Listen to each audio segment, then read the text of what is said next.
allowed the two children to attend the budget every year. It's okay. Off your mind. It's okay. She like me. Chai. Now wow. People wey suppose talk to power don't off mic. And if we talk 500,000 all am hate speech. Fear not. Mayegun don come. Ingo torchlight every corner. Nooks and cranny of people wey dey spoil our country. So my people make we laugh. My people make we shout. Mayegun don come, man of the masses. Mayegun diary political. This one na dey off in mind. And in dey torchlight every corner. Okay, some people be dey holla say dem want the power. Dem be promise us say we go get light and power. Dem hustle sote they can't get the power. But now they know they do anything with the power.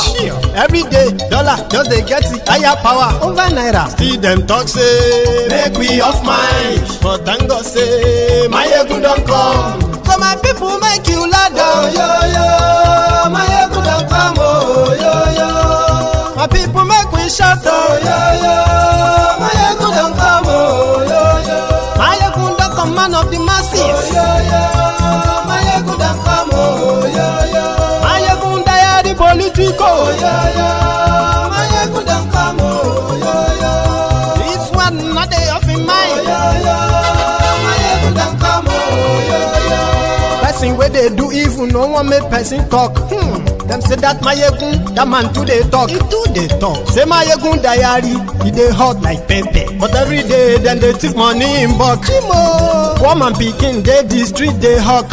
Still them talk say make we no talk. But thank God say Mayegun don come. So my people make you loud. Mayegun don come. My people make you shout. Mayegun don come. Man of the man.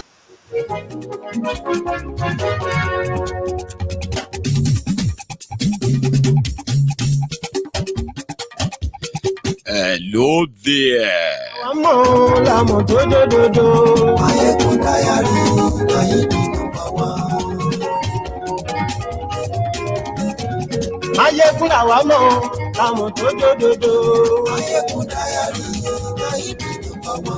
Mayegun ti dé o, ọ̀rẹ́ ara yìí.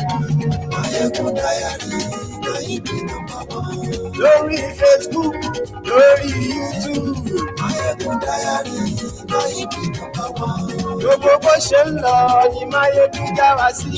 Mayegun diary, na ibi number one. Àṣírí ọ̀jẹ̀lú kì í bò níbẹ̀ o. Mayegun diary, na ibi number one.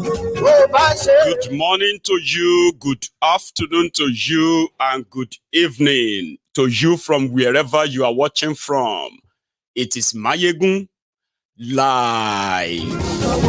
Mayegun diary political. It don't happen. It don't shele. They have now confirmed that the returned loot have now been relooted.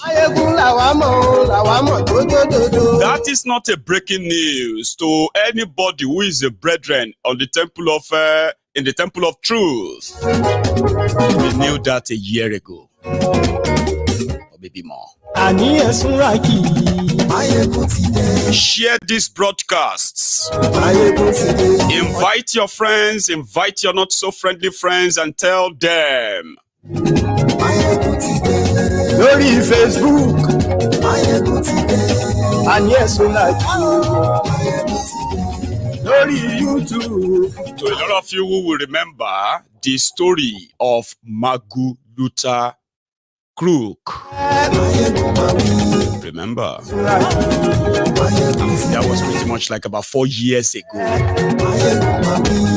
Brethren, we knew that the returned loot to Nigeria was being relooted, right? 4 years ago. Now they have declared some people wanted.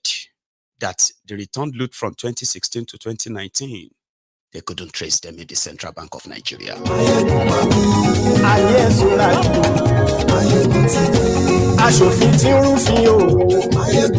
Meanwhile, International Monetary Fund, popularly known as IMF, who praised Thiefnubu for removing subsidy, they are pressing him again for secretly paying subsidy.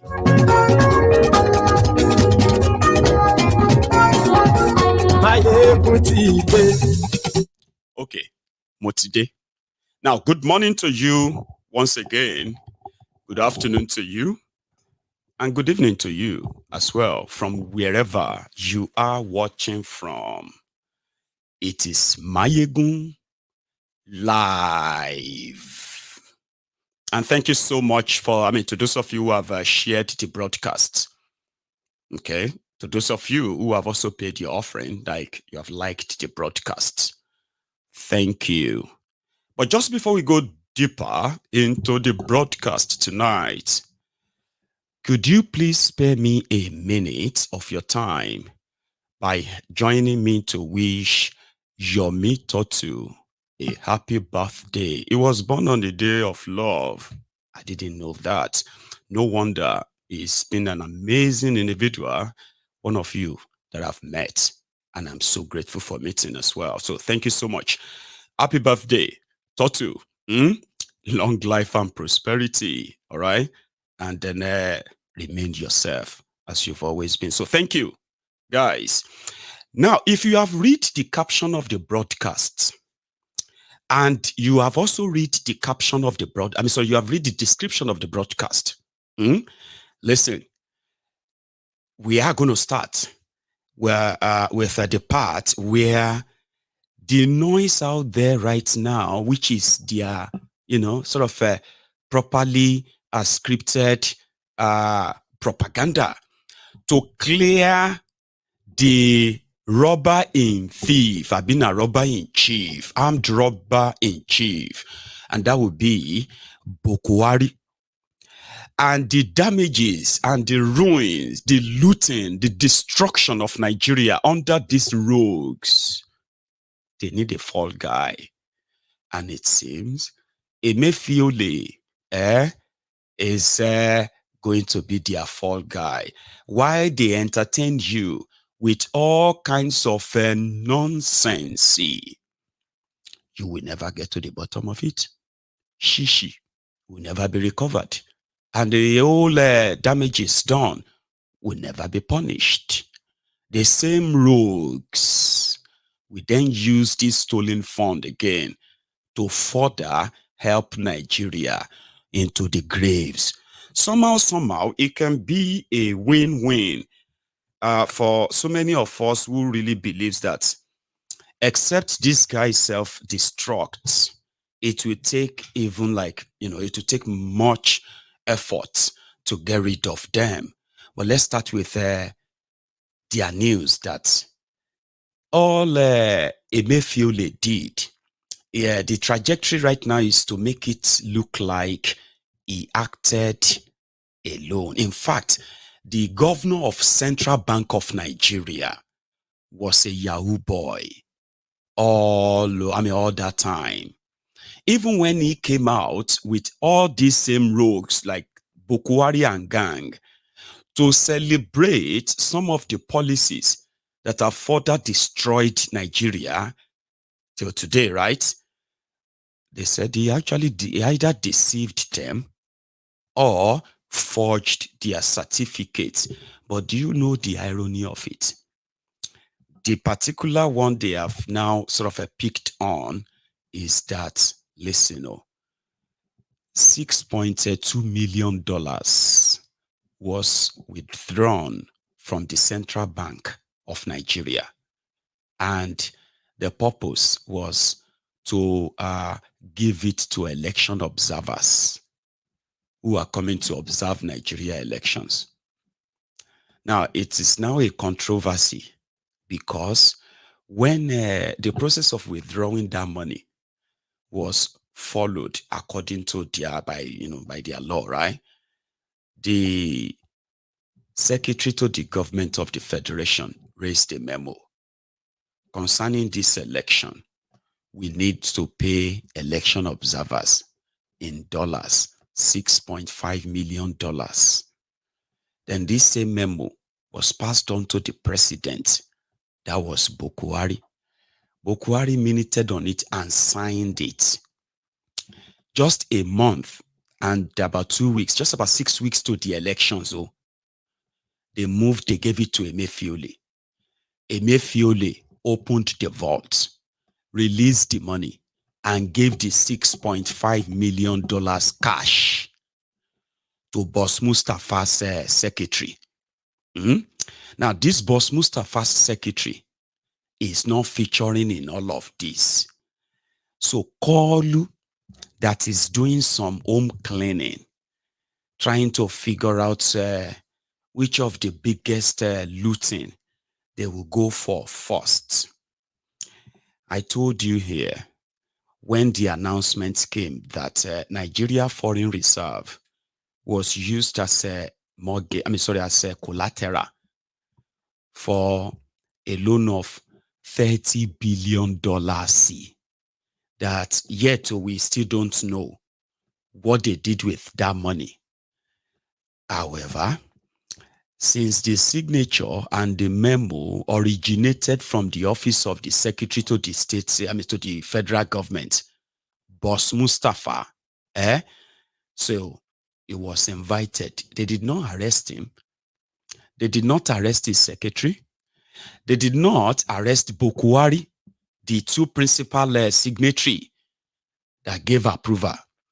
So when Boss Mustafa got to the court, he was there as a witness, as a victim. And he boldly told them the two signatures were forged. I did not sign it. What about the money? I don't know anything about any money. But your signature was there. Bokohari's signature was there. No, it was all forged. Look at that signature. It's a little bit faint. Bokohari's signature, Bokohari signs with thick pen, very thick pen. So his signature is very thick. That's why he said it. That's why he told the court. And that's what Nigeria media grabbed. And that is what they have been running with. In fact, BBC is also running the same thing. Why? A day after Boss Mustafa said the signature must have been forged. It's not from us. So they quickly took, Emefiole is already under probe, Abi. They quickly picked 3 other CBN staff, possibly those who also work in the operation that facilitated, maybe even the Megad that opened the vault. You get what I mean? So 3 of them, they now declared them wanted. BBC is already helping them to amplify that. Some people forged, just like that. It's not that, Boss Mustafa denies involvement in $6.2 million scam, election scam. Do you get that now? By saying his signature must have been forged. No. They ran with the headline that, they forged Bokohari's signature and they also forged Boss Mustafa's signature and they are victims now. Okay? Now let's now come back to the part of the rider, the headline.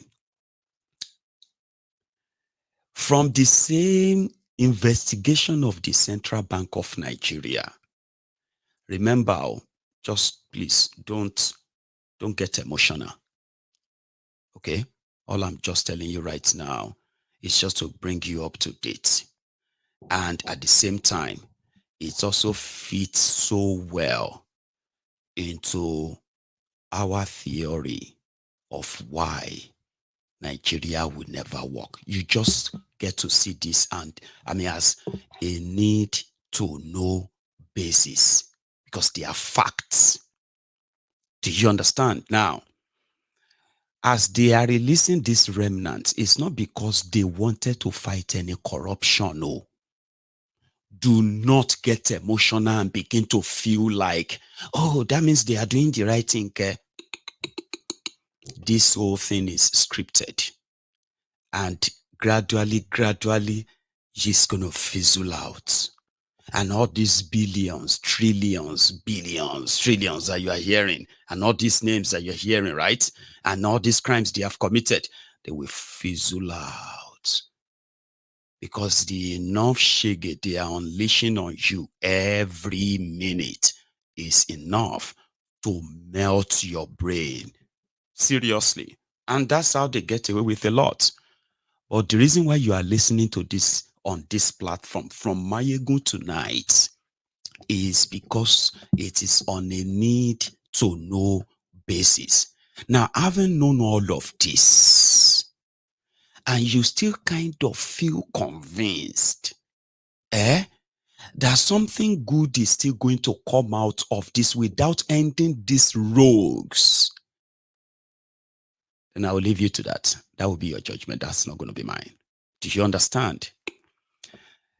So they said when they started digging into the central bank, this same Emefiole central bank, they discovered that, ladies and gentlemen, brethren in the temple, all of the Maja, EFCC, Maguluta Kruku, arresting, and all this money they were discovering in septic tank, in soakaway, inside graveyard, inside coffin, abandoned flats, all those millions, billions, blah, blah, blah. Those dramas of 2015, 2016, 2017, 2018, 2019. 4 straight years, guys. They were all for Abu. Just some jobs for the boys.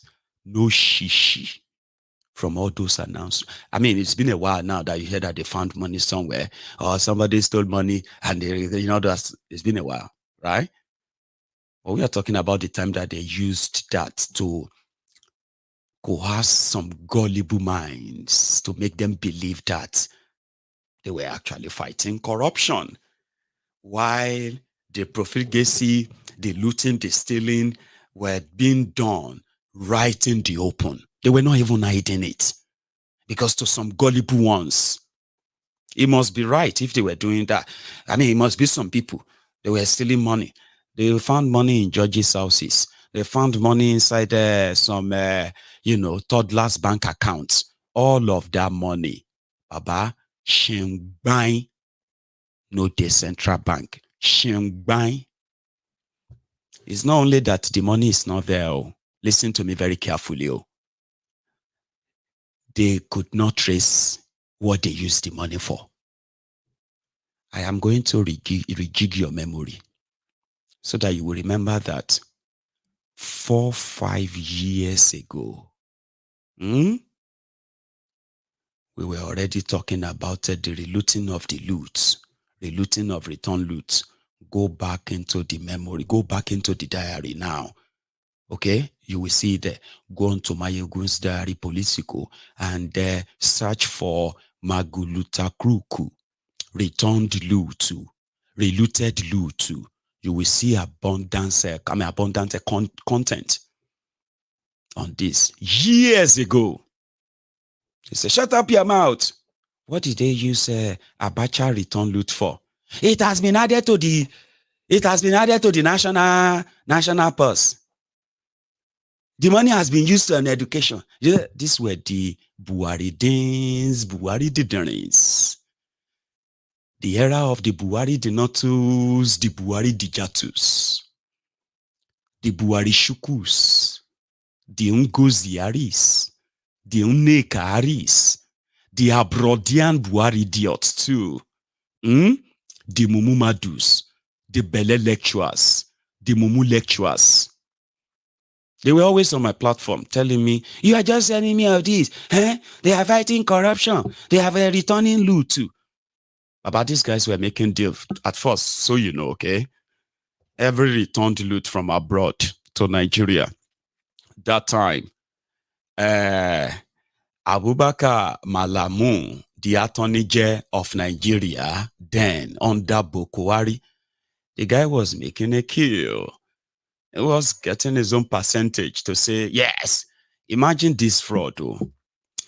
When a government is formed, and then you begin to appoint your political appointees, and you begin to apportion the portfolios to them, right? So what you are practically doing is that, you are opening shops for them on agriculture, on tourism, on power, on on health, on education. So they are administrators that carries out the government's policies in those businesses. Like, even though governments are not supposed to be in business, the government has no business in business. But in Nigeria, Shashe, you get, they were supposed to carry out those, right? Now, you see the Ministry of Justice, they gave them minister. And the minister of the Ministry of Justice is known as the Attorney General or Minister of Justice of the Federation. But I prefer to call it Attorney General. As a Yoruba man, Attorney General is a deceiver. So if you now have somebody who is supposed to be the number one law officer of the country, the chief law officer of the country, the Minister of Justice, who is a deceiver, a liar, you get what I mean? Fraud, a total criminal. I don't even know why he's not in chains right now, but I do know why he's not, by the way. So that's pretty much like not true. I do know why he's not in chain. Nigeria is a place where criminals are rewarded.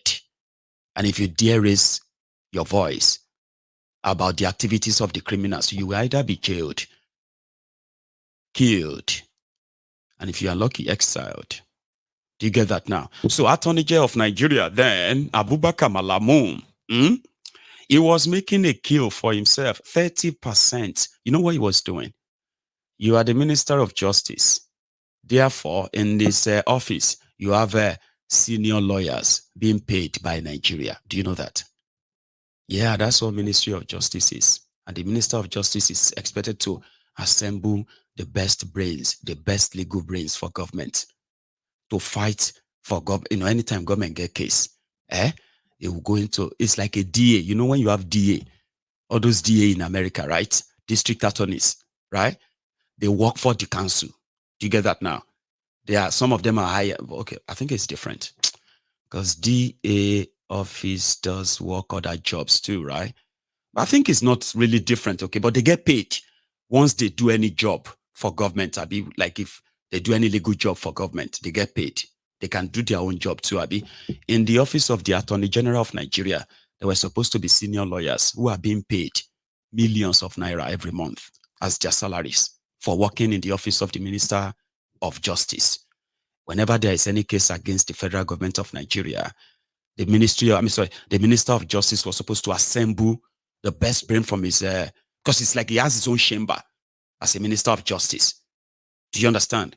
Formulating different, looking into any legal lacuna, into any government policies before they get out there. You get what I mean? Baba, under Bokohari, Malamu was officially collecting almost 30% of return loot to Nigeria. Almost 30%. 18% for the lawyer. 12%, I think 11 or 12% for the consultant. Meanwhile, they are the same consultant, they are the same lawyers. So they need to pay them for their jobs. Okay? So Abubakar Malamu, who came in when most of the deals were already concluded on how to return some of the Abacha loot and few other loots like that. Then Goodluck Egberejo Lantern got replaced by Bokohari. The only thing Bokohari's government needed to do was what? To say, now we are ready, send us the money. Do you understand? They didn't have to do anything anymore. Abubakar Malamu put official gazette together and said, even though they were not the ones who attended some of the court cases, appearances in those countries that were returning money, they just got appointed and they came into office, right? They opened business. So instead of them to just do it normal and let the old loot that they are returning be returned to Nigeria and used for your good, Abi. No. What they did was, Abubakar Malamun said, Nigeria federal government, in order to receive the expected return loot, Nigeria federal government has assembled some legal team to look into all of these agreements. Now, just by reading all the agreements of how they want to return loot, these guys were paid 18% of those. So if they, and under Bokohari, Abacha loot of over $3 billion were returned in those 8 years. Yes, over $3 billion. Imagine collecting 30% of $3 billion. All by just putting some names together and say, some lawyers are the ones who are going to have to sign here on behalf of Nigeria. They have to sign that legally everything is fine. So they sign. Malamu did not pick people from his office. He said they hired lawyers. And in that, the agreement is that once the loot is returned, they must be paid 18% of it. And others will collect 12%. That was the beginning of the relooting of the returned loot. The second version of the part of how they were relooting the returned loot under Bokohari was when they told you, I remember the stories of these wearies then, the Buhari idiot, the Sai barbarians. Every time when we wake up on Facebook, dear Zani has returned $90 billion. 90 billion. Okay. Tomorrow morning you will wake up again. Sai Baba, God bless you. These Olori Brukus were suffering then, oh. You understand? But to make themselves feel better, they was, do you remember sometimes when they were sharing some images of abandoned cars that were kind of overgrown by bush? How many of you will remember that those era when APC, Egbekegbe, will be sharing photo of these abandoned cars, luxury cars, and they will say, God will bless Bokohari. They have just discovered that the former governor of Bauchi, PDP governor, has over 500 luxury cars buried underground. And these were pictures from Malaysia, drug dealers, drug dealing bust and all that, right? They won't kill us with fake news that time. And if you dare tell them, say, Baba, I don't see this photo before. Now fake. Baba, this one no be Nigeria, na Kenya. Baba, this one, you get, they will just go mad at you. It doesn't matter. It doesn't matter if the picture is from Kenya. The story is true. The story is true. My neighbor, who was coming from Benue yesterday, said he saw the cars. These Olori Brukus were dying slowly. So, and we were asking questions then. You get what I mean? We were asking questions. How could you be recovering this amount of money and you are still borrowing money? Why? This whole thing, they make sense now. Somebody returned 90 billion. Another person, they discover 100 billion inside the graveyard. They found 150 billion. They had 1 trillion. This billion. Meanwhile, they were using all of that to distract these idiots while they were mortgaging their future. The one that Kolu has now come to finally bury. You go see. No be say person they wish on people. If you don't stop these criminals, if you don't stop them, they won't stop. Okay? If you don't kill this government of murderers, they will kill you. I am saying this to you, literally. Okay? The second part of the relooting that happened right before our very eyes was when we discovered that Maguluta Kruku had an agency, an agent that is pretty much like the pointer. Since the EFCC had the best tools to either trace money, cause illegal money, illegal trade, and other stuff that can cause economic ruin in Nigeria. But they weren't really doing that for the purpose of ending corruption in Nigeria. Okay? It was a business. They were giving him a award here and there. Okay? We didn't know that majority of those that they bring to us and show to us as corrupt, what do you call it, economic criminal or criminals, they were those who didn't pay. How did we know? Thank you. It be like this Emefiole case. One day, just one morning, we just hear the breaking news. Breaking news. Wetin happen again? Oh, Maguluta Kruku has been detained inside the Old Rock Gallo. Kiloshe. This is the guy they said is helping them to fight corruption. Alaye discovered money inside the Koi flatty. Then find money enter graveyard. What did they do? They said all those were smoke screen. Even though, just so Nigerians will know that everything you are seeing, they are like abracadabra. You will ask yourself, if all of this fight against terror, against corruption, the way they are showing it, how come money still they see? That is the smoke screen.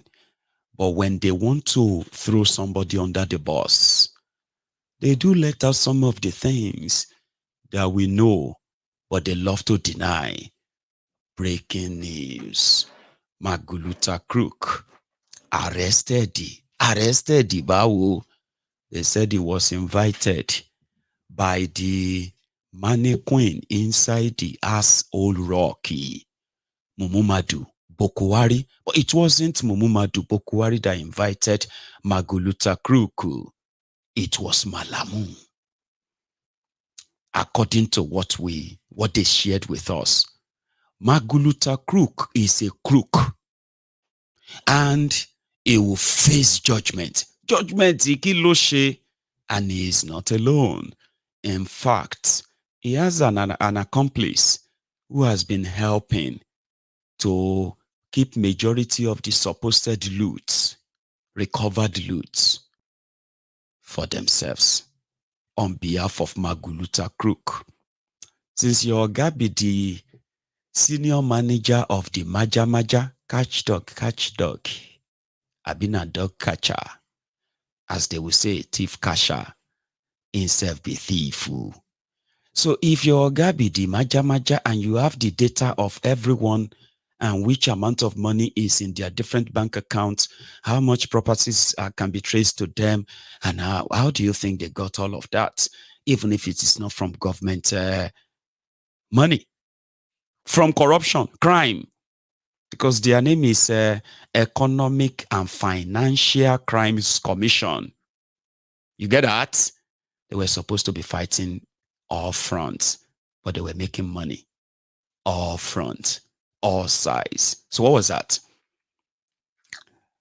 Once they know that, once Maguluta Crook tells his friend that we are going after the owner of Access Bank tomorrow or next week.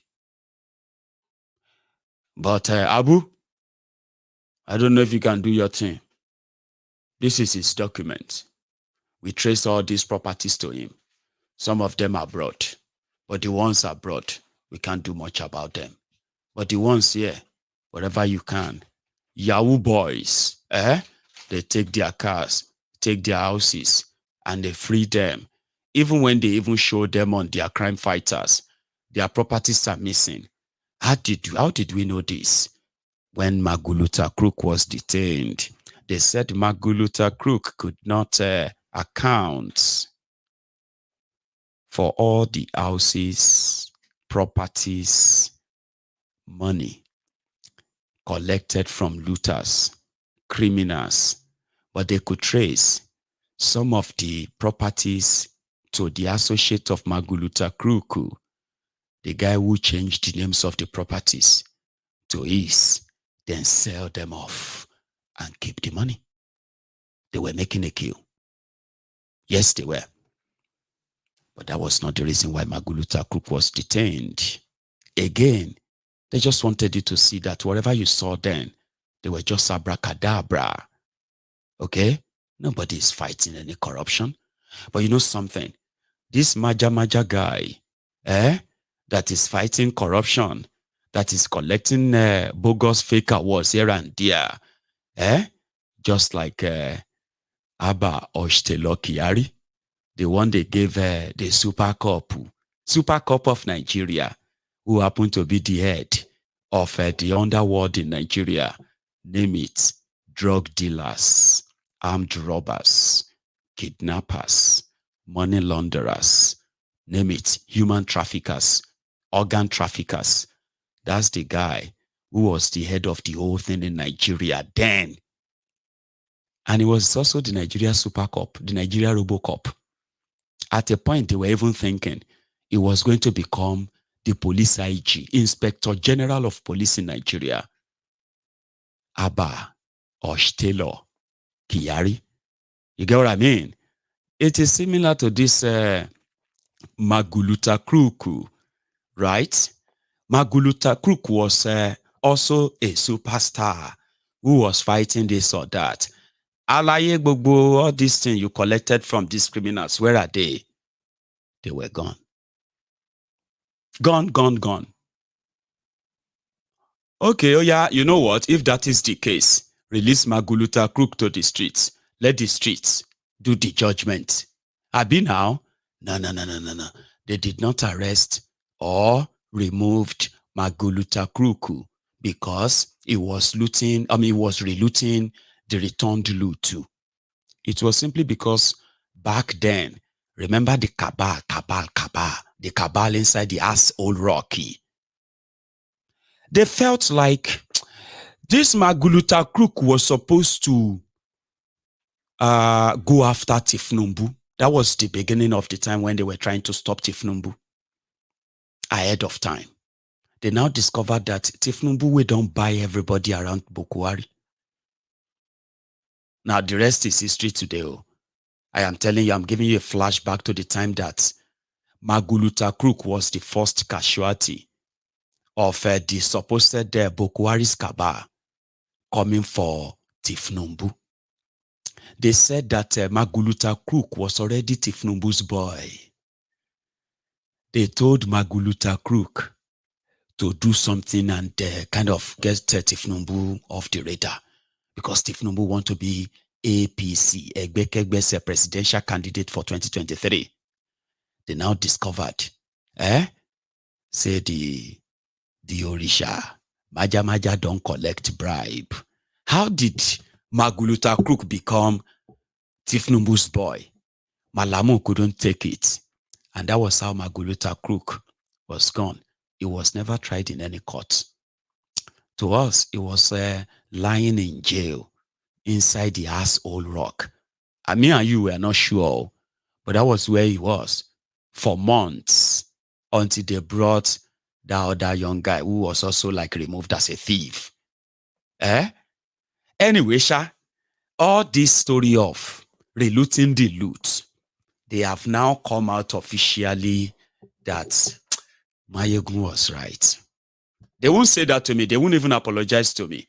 They won't even come back and say, I remember that time, Mayegun, I was one of those who said you are just somebody who don't like Nigeria. You are just somebody who don't wish Nigeria well. But I'm so sorry, Mayegun, that I did not believe you when you said they were relooting the loot. Like I told you, this doesn't mean that people where they tell you all of this, they are telling you because they too are already, they are not already doing the worst. Unago film. It's similar. The same playbook. They won't come back to me and say, Mayegun, sorry. I remember that time. They won't. They are still here now, the wearies, who have become the virus, a mutated COVID-19 virus. And that is the bat starts today. The bat idiots today. They said all of those stories about return loot. Shishi no day. And it is not just that shishi no day. It is the fact that they can't even tell what they use it for. There are many things they can't tell what they use the money for. But the real criminals who did it, they are already championing propaganda to hoodwink you and make you believe that even if all these things happened, okay, fine, all these things happened, money was stolen, okay, yes. But what happened is that people's signatures were forged. So if they can forge Bokohari's signature, forged Boss Mustafa's signature, so who else signature they cannot forge? Now on top that forged signature, now that one you go take talk until it will fizzle out. But do you know what will never fizzle out? What will never kind of pass away is the effect of what they have done. Since they won't be punished for it, they will just put up a show for you. And you know that they will never punish themselves, okay? And even if they tell you that, oh, we have recovered so money, blah, blah, blah, blah, from somewhere, right? Trust me, it will also be reluted. Another story will develop again in few years, Abi. The only way you can stop all this madness, help your mental health, is to focus, okay? And believe that except these criminals are held responsible for their crimes, they will keep recycling themselves and representing themselves to you, making you feel like, yeah, they just lied against me that time. I am a different person now. I'm not a thief anymore, and all of that. And then you, hoping that maybe you are smart because you believe them again. The only way to stop this cycle, to break it, is what? Is to break your mental slavery from thinking that those who are chasing these thieves today will not be chased tomorrow. But the consequences of all these chasings and all these stealings and all that is that Nigeria will continue to what? To be poorer and poorer. The economy will continue to what? To get, to go down and down and down and down. And the effect on that, the effect of that on you probably will be enough for you to stand up and remember what Mayegun says. If you don't stop them, they will never stop, okay? If they have to put up a show to make you think something is happening, they will put up a show. You will be hearing all the billions, trillions, billions, trillions. They will be flying here and there. But guess what? None of them will be punished for any of this crime. And if they pretend to punish anybody, they also pardon themselves too. At least people jailed by PDP, they were pardoned, jailed by PDP for corruption, governors. They were pardoned by Bokohari, the one that came to fight corruption since they decided to join APC. All of that happened right before your eyes. Why they also distract you with another one to make you think something is happening. The same thing is happening now, distracting you. I will be here. Inshallah, I will be here. People will curse us at the time. If you, I don't know if some of you probably remember this. I think it's this. Tinubu. I might be 3 weeks. Okay, I'm for any breaking news. Breaking news. Breaking news. PMS. FX. Power. In committed at a yoye. Babami. Emi emagun. Gbogbo ẹni tó ní ò ní dúró ṣe. Ọmọ máa kú lẹ́yọ kọ̀ọ̀kan báyìí. Ọ̀nà rèé, wọ́n kàn ṣe báyìí fún wọn ni. Wọ́n kàn mọ́ lọ, wọ́n kàn lọ kú. Tinubu, ìwọ ló ní fídíò yìí o. Olórí burúkú Báwà kò ní wọnú ẹ̀. Olórí burúkú Emefiole kò ní wọnú ẹ̀. Fídíò tí wọ́n ọ̀tọ̀ ni, ogun ló máa pa wọ́n. Bọ̀ ìwọ, bàbá mi, gbogbo ẹni tó bá máa yọ ẹlẹ́sẹ̀ sílẹ̀ lẹ́yọ kọ̀ọ̀kan báyìí ni wọ́n mọ̀ yọ wọ́n bí ọwọ́. Wọ́n mọ̀ yọ ẹni tó bá ní ò ní ṣe. Ṣé o rí bí wọ́n ṣe ń pè ọ́ lórúkọ yìí? Ń pè ọ́ lórúkọ o. Kábíyèsí sá, máa ṣe à. Ewo, orí kúlẹ̀ mo wá. Ọkọ mi, ọmọ àròmù, ó ní sórí burúkú. Ó máa jí, wàá tún jí. Ẹni tó bá ní òní jí, òní ṣe, òní gbébà. Tó bá ṣe jí báyìí, wọ́n á sọ pé wọ́n ń ṣe bẹ́rí àlọ́wọ́ lágbára Ọlọ́run. Fún mẹ́ta tó yọ yẹn, tó yọ ṣọ́ọ̀kì lẹ́sẹ̀ wọn. Ẹ ní sórí burúkú. Tọmọtọmọ, Ṣèyí Tinubu, ó ní kú o. Fọláṣadé, ó ní sórí burúkú. Rẹ̀mí, pílà, ẹ ní kú. Màmá èmi ò rúro fún tẹ́ ẹ ṣe yìí. Tẹ́ ẹ fẹ́ kó tálí. Tó bá ní Nàìjíríà máa dà, Nàìjíríà máa dùn. Ẹnìkan ló mọ wá ṣe. Ẹnìkan ṣoṣo ló dẹ̀ ti dé. Ó ti dé. Bàbá, báwo ni inú èèyàn ṣe máa jọ Dẹ̀ǹgẹ̀ tó bá ń sùn nínú ilé? O kò jí o kò tún gbọ́ another news. Báwo ni inú ẹ ṣe rí? That's why people are. Láláì má bribe ẹ, wọn fún ẹ lówó. Bí inú mi ṣe ń dùn nìyẹn. Bí irú bàbá wo rè? Àwọn ò ní pa ẹ o. Tó bá fẹ́ pa ẹ, ogun ló máa pa wọ́n. Anybody tó bá sọ pé ó fẹ́ pa Tinubu, ogun máa pa this time around. They make that guy Afolayan. You probably you know him very well. He's it's one of, I don't know how to describe him by the way, like, it's one of those clowns, that were supposed to be not only educated, is also well traveled, I believe, and is an actor too. You see, before the elections, right? This guy, if this guy talks about the bad government, the failed government in Nigeria and all of that, oh, a lot of this, some of you actually loved him so much. But me, they use my side eye, they follow.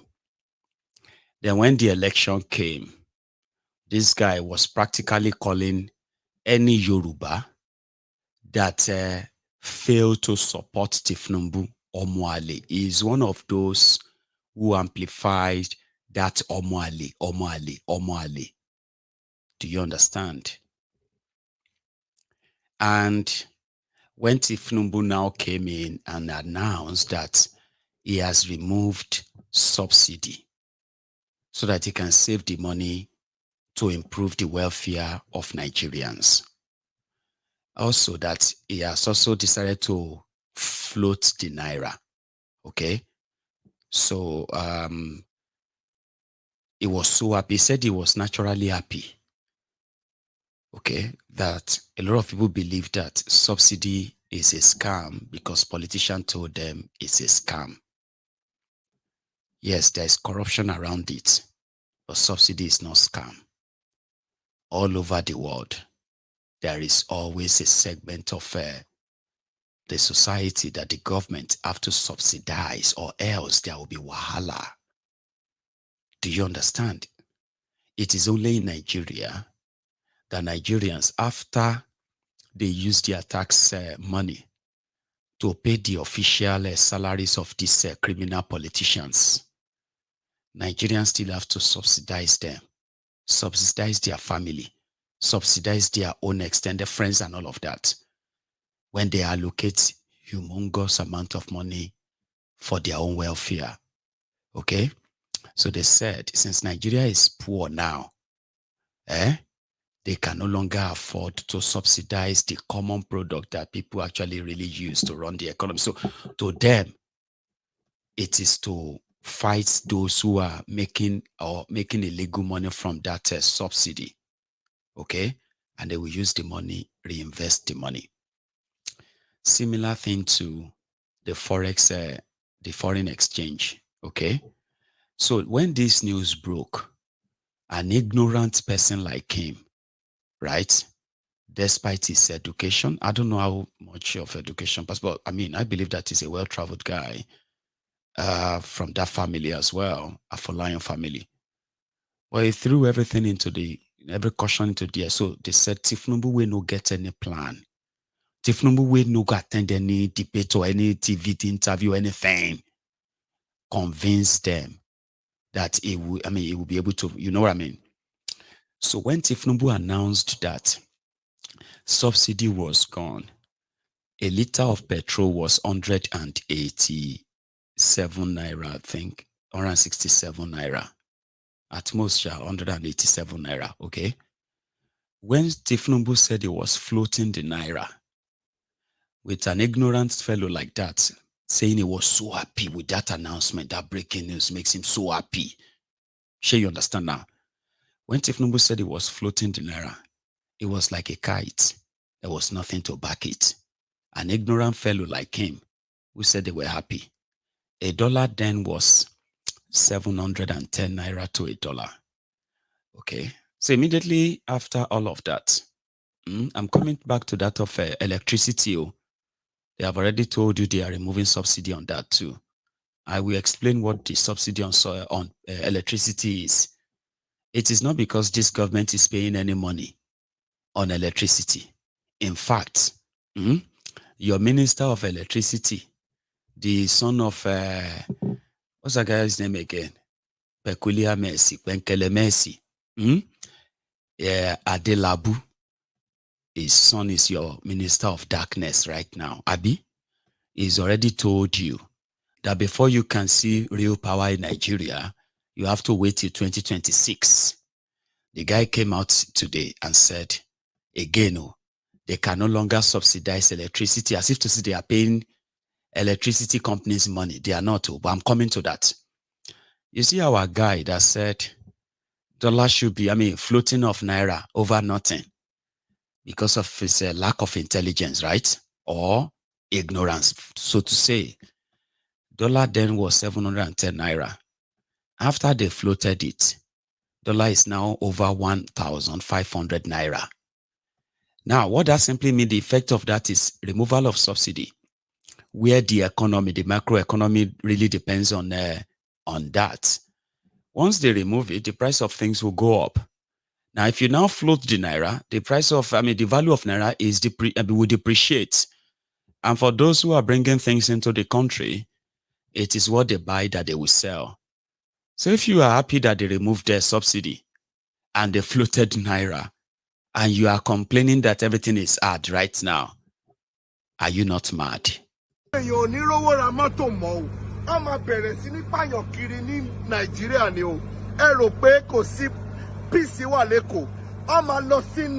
Government house because you are putting stress on Nigeria.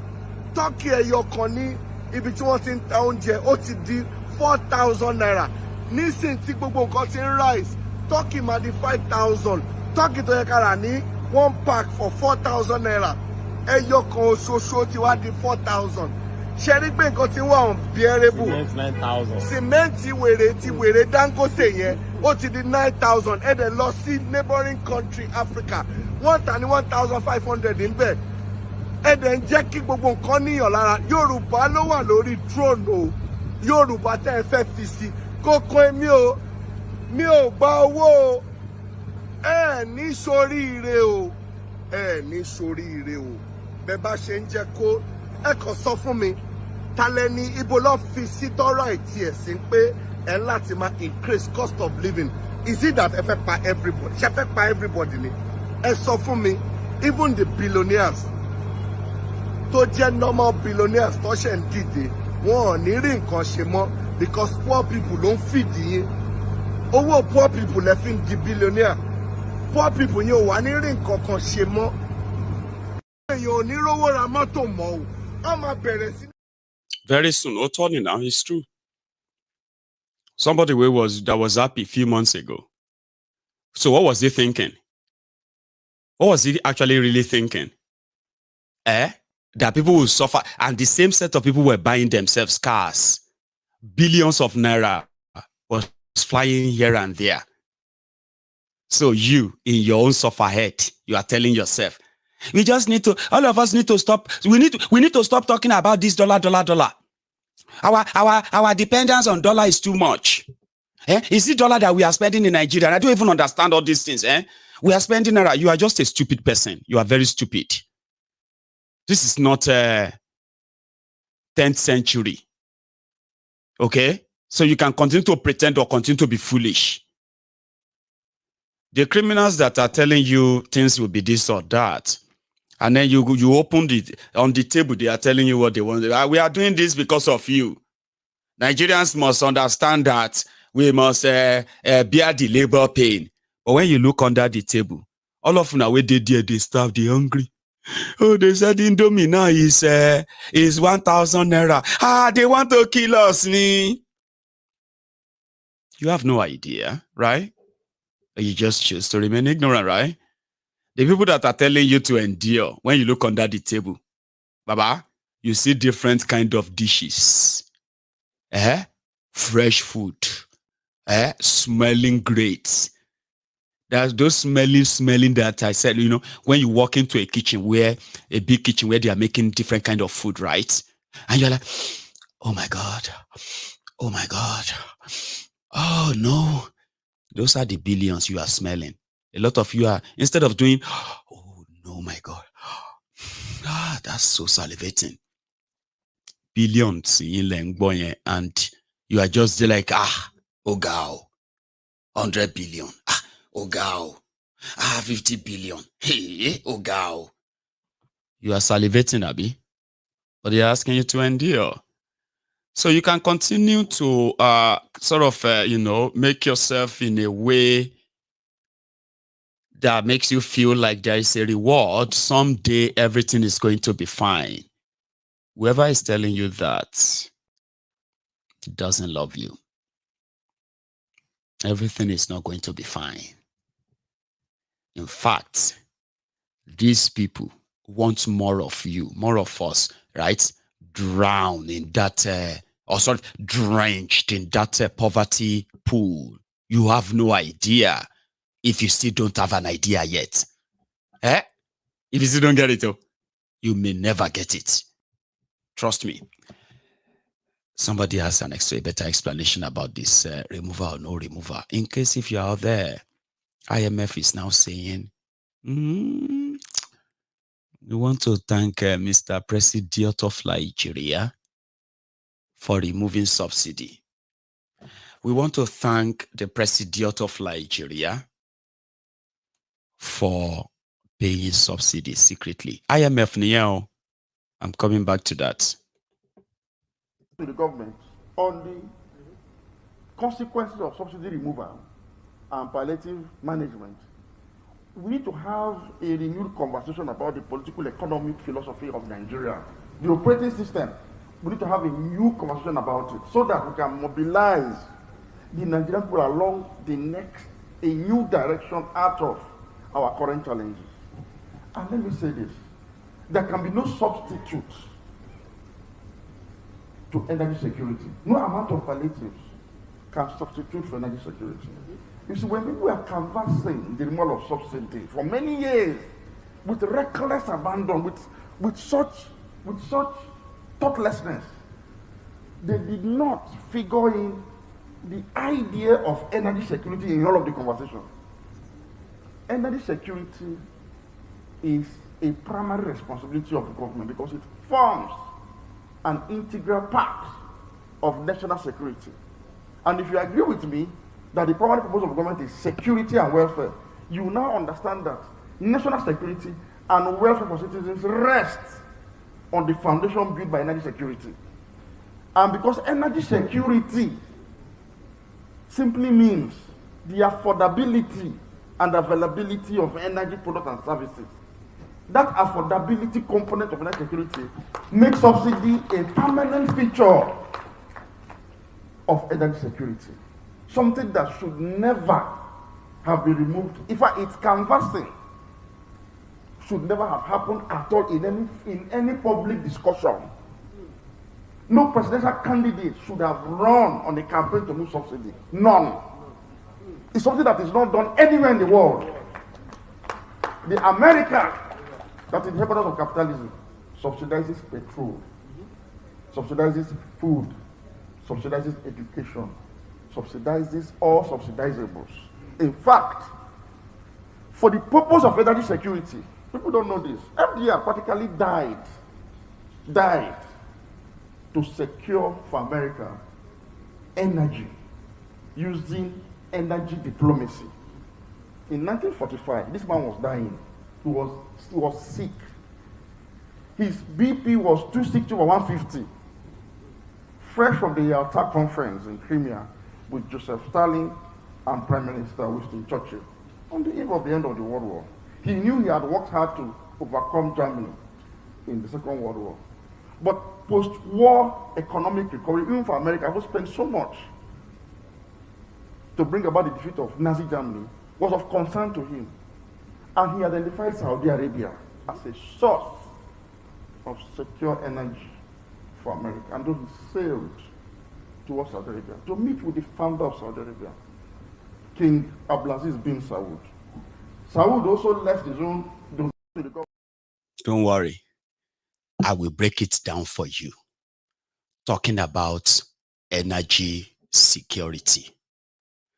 Do you know that a lot of the time, most of these Olori Brukus ruining Nigeria, they continue to threaten you that what you say about them can cause, can create a problem in Nigeria that can threaten national security. Omoyele Sowore is currently being illegally detained in Nigeria.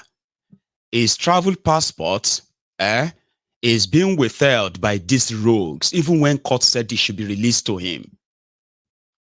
Omoyele Sowore was brutalized, nearly killed, illegally jailed, because he asked for revolution now. They said hashtag revolution now.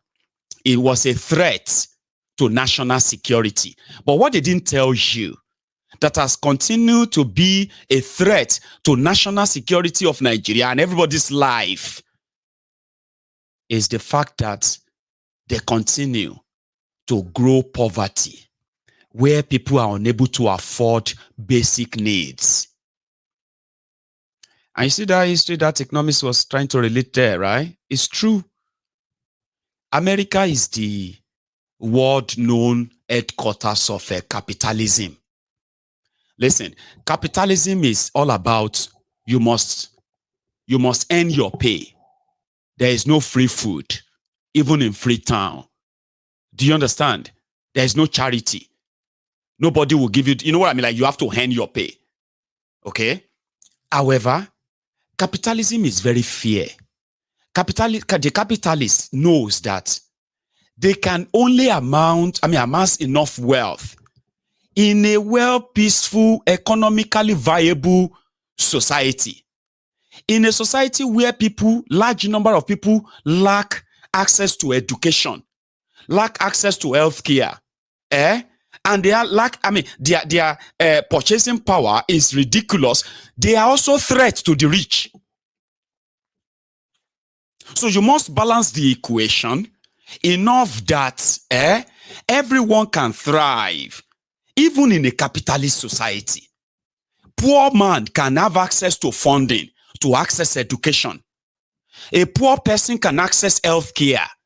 Do you understand? When the society is built in a way that if you are rich enough, you can send your children to go and get a more expensive education elsewhere. You can decide to have access to the best and more expensive healthcare. It's available with your money. But an average person must have access to standard healthcare as at when needed. That's how society will work. That's how things will balance. That is how the agitation, anger, increase in crime, different crimes that will later throw the entire country into chaos will be prevented. And once in a while, people get fed up still with the fact that the capitalists are still not fair. Do you understand? That's how he used America. In America, they subsidize healthcare, subsidize education, subsidize energy. In the UK, they subsidize healthcare, subsidize energy, subsidize education, so that people can have access to them, develop themselves. Whether they are rich or poor, they can be, they can get access to healthcare, whether rich or poor. With that, they will not have any resentment against those who have access to those things easily. The criminals in Nigeria did not think of that. They don't give a damn. The Nigerians have no energy. They have no electricity. And even they are telling you, Nigerians are so poor that they cannot really afford to pay for 24 hours electricity. And they don't care. They don't know that is a threat to national security. Today, they have over 20 million children out of school. But these guys are buying billions of naira cars. They are budgeting trillions of naira for them, for their own luxury. And the 20 million out of school children, they will have no access to education, no access to healthcare, no access to any opportunity except the ones they create for themselves, mostly from crime. That is a threat to national security, not what you say about these criminals. They, Nigerian ruiners, they are threats to Nigerian security, national security. And so, you know, whatever hardship you call it today, like I've told you many times, they are just the preface, the preamble, the peripheral, the peripheral of the entire shege that you are still going to see. Every day, they will tell you something of renewed this. The other one, they will remind you, shege yishe berenio, subsidy on energy. Nigeria needs a lot of energy to become a viable economy. People need access to them to be able to create wealth for themselves. And this access has been denied them by the only authority that has the power, okay, to indeed boost that sector, at least for the sake of growth alone and for millions of people's lives. Investing in power and seeing to the execution and implementation or completion of such project that Nigerians have access to 24 hours electricity should be primarily something that anyone knows automatically will cut down insecurity by more than half. It is not a rocket science. A lot of people who are today jobless, docile, who have now become the devil's workshop, they will be gainfully employed. Starting from that, they will reboot their own country, their own communities, and the rest of that. And everything will connect later. But they deliberately choose not to do that. And that is unforgivable. You know that? So, but still they said they were giving subsidy on electricity. Do you want to know the whole truth? The real truth? Now, the peculiar mess, Penkele Mess's son, Adelabu, said Nigeria can no longer afford to pay subsidy on electricity. Look at me very well. Nigeria doesn't pay any shingbai on electricity. What Nigeria gave is called waiver. Okay? Waivers for anyone who is coming in to invest in power projects in Nigeria. Okay? You will not be charged custom duty to bring in your equipment. Every other way, every other thing you needed to do, including getting you site and where you're going to set up, all of that, they will provide them for you. And they will even give you about 5 years tax-free something. So you won't pay any tax. So this has been in existence for a very long time. Okay? So by so doing, you see those little investment, but you remember before then, Nigeria invested in power in some areas, right, where majority of those infrastructures are completely obsolete. Now, majority of them are obsolete. They are old. 50 years, 40 years old. They do not really meet today's real demand on power. So to say, no improvement. So, and those who are coming to invest in your power back then, their investment is not enough. It's like a drop in the ocean, drop of water in the ocean. So what Nigerian criminals are now doing is that they were using their own infrastructure that they built years ago, like Kainji Dam, Shiroro, and few others like that. Okay, that barely generates maybe 3,000 megawatts of electricity, and from them they barely possibly like distribute 1,500 of that megawatt. It's so bad, and the investment in power has been so poor. Obasanjo, who started 11 independent power projects then, you know the story. Majority of them are, abandoned today. Do you get that now? So what the government now developed then is that, you see the ones that are the government property, they will be budgeting on them, stealing the money, no real investment. Then they will be counting on those other independent power providers like that, right? Which are also not many. So matching these two together, they believe that they are not making enough money. Sure, you get now. Remember those old time projects too. Some of them are regional projects too. Kainji Dam is not owned by Nigeria alone. I think Shiroro is also not owned by Nigeria alone. I'm not sure. All the electricity generated from Kainji is shared between all these West African countries, because the water, River Niger, belongs to all of them.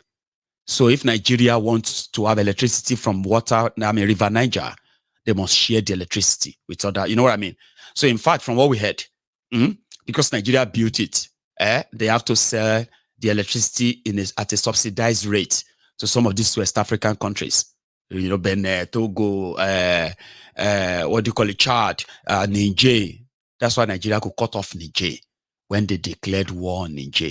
Do you understand that now? So, but the rest, I think from what I heard, in fact, it's where Nigeria is actually really making money from electricity, selling the little they are selling to these West African countries. Inside Nigeria, the Dakudaji one, they barely make anything from it. So, according to them, they believe that they should be making so much money from electricity. Number one, the rate at which they sell electricity, because most of them, according to them, they've sold them, by the way, they are not owned by Nigeria per se. I think, which one did they sell? Disco, Abigenco. Genco are the generating electricity generating companies, the ones generating the power. Another set of companies, they are called the Disco. Those are the ones that are distributing the electricity. So those are private companies as well. You get that now? And those ones are selling whatever they get from the national grid to customers, and they're making money from it. Now back to the subsidy they gave to this, these power companies. So to these criminals who are looking for money everywhere they can see money, even inside the dead person's pocket, they go pick your pocket. They feel like they are losing money by granting all those licenses to those power companies operating in Nigeria, by telling them that they can have 2 years tax-free. They were supposed to be making about 1.2 trillion naira if they were not doing that. So to them now, they are not doing that anymore.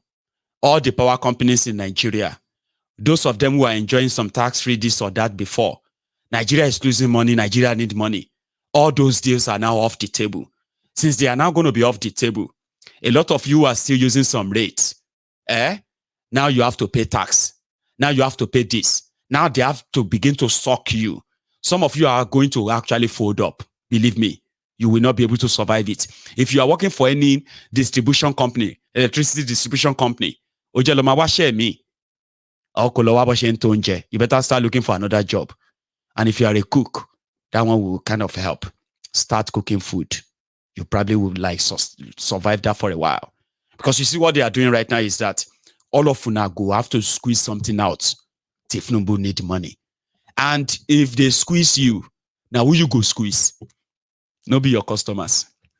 Now that you are hearing the news that there will be no subsidy on electricity, no subsidy again, no subsidy again, we are in debt, we are losing money, we are kineko. You see all of that, It simply means in the next 1 or 2 months, you see that electricity where you no get, that you are still paying for, Baba, you might actually probably start considering cutting off the NEPA wire completely. And those of you who are lucky enough that they have given you the, what do you call that one, electric meter, digital meter or whatever, right? You are lucky. Some people, they've never given them for the past 8 years. They even celebrated that they opened meter manufacturing company, I think in Kano, or where did they open that one that year? That they were opening, that all of you that are waiting for your meters from NEPA, don't worry. They are producing them now. We just opened the meter manufacturing company in Kano. 8 years now. A lot of you are still waiting. But you are paying, Abi. This time around. The other day, you remember that woman that said, And 70,000. And 70,000 for one room. I only have my phone and my charger. PC. 70,000 for electricity. Baba, you are about to be hit. Hit me. They are about to hit you now. But they are already preparing you. No subsidy on electricity again. No free food in Freetown anymore. If you wake up tomorrow, or if you wake up in March and your electricity bill goes up by 100 or 200%, for example, you will manage to pay 3,000 before. Your money don't enter 6,000, Abi. Lucky you. It is about to become 18,000. Ask those who are still arguing. It's a lie. Then 12.5 kg of gas. I still bought it from my customer yesterday. It is 8,500. Come to Abraka. In Abraka yesterday, it's just 8,002. Your own is even expensive. It's not everything. Everything will be blaming government. Things are coming down today. If you come to Onitsha, it is just about 3,000 naira for 12 kg. Gugwe. Ladies and gentlemen, a lot of people have now agreed that 12.5 kg of gas is now over 18,000 naira.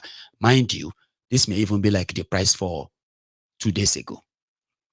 Because now power, everything they go up. A lot of you will discover a lot of things, later too.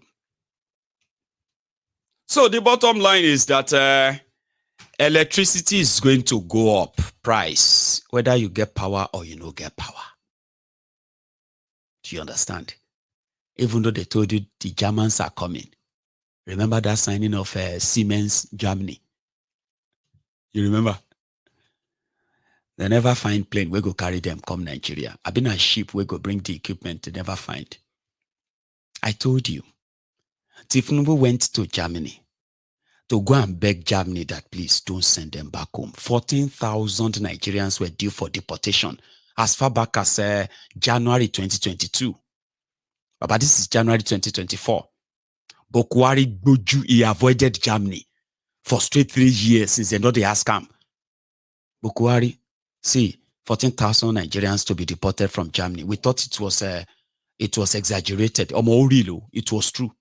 And it is still true. Bokohari avoided Germany for a very long time. No one see them. They were offering him different things. We'll give you this.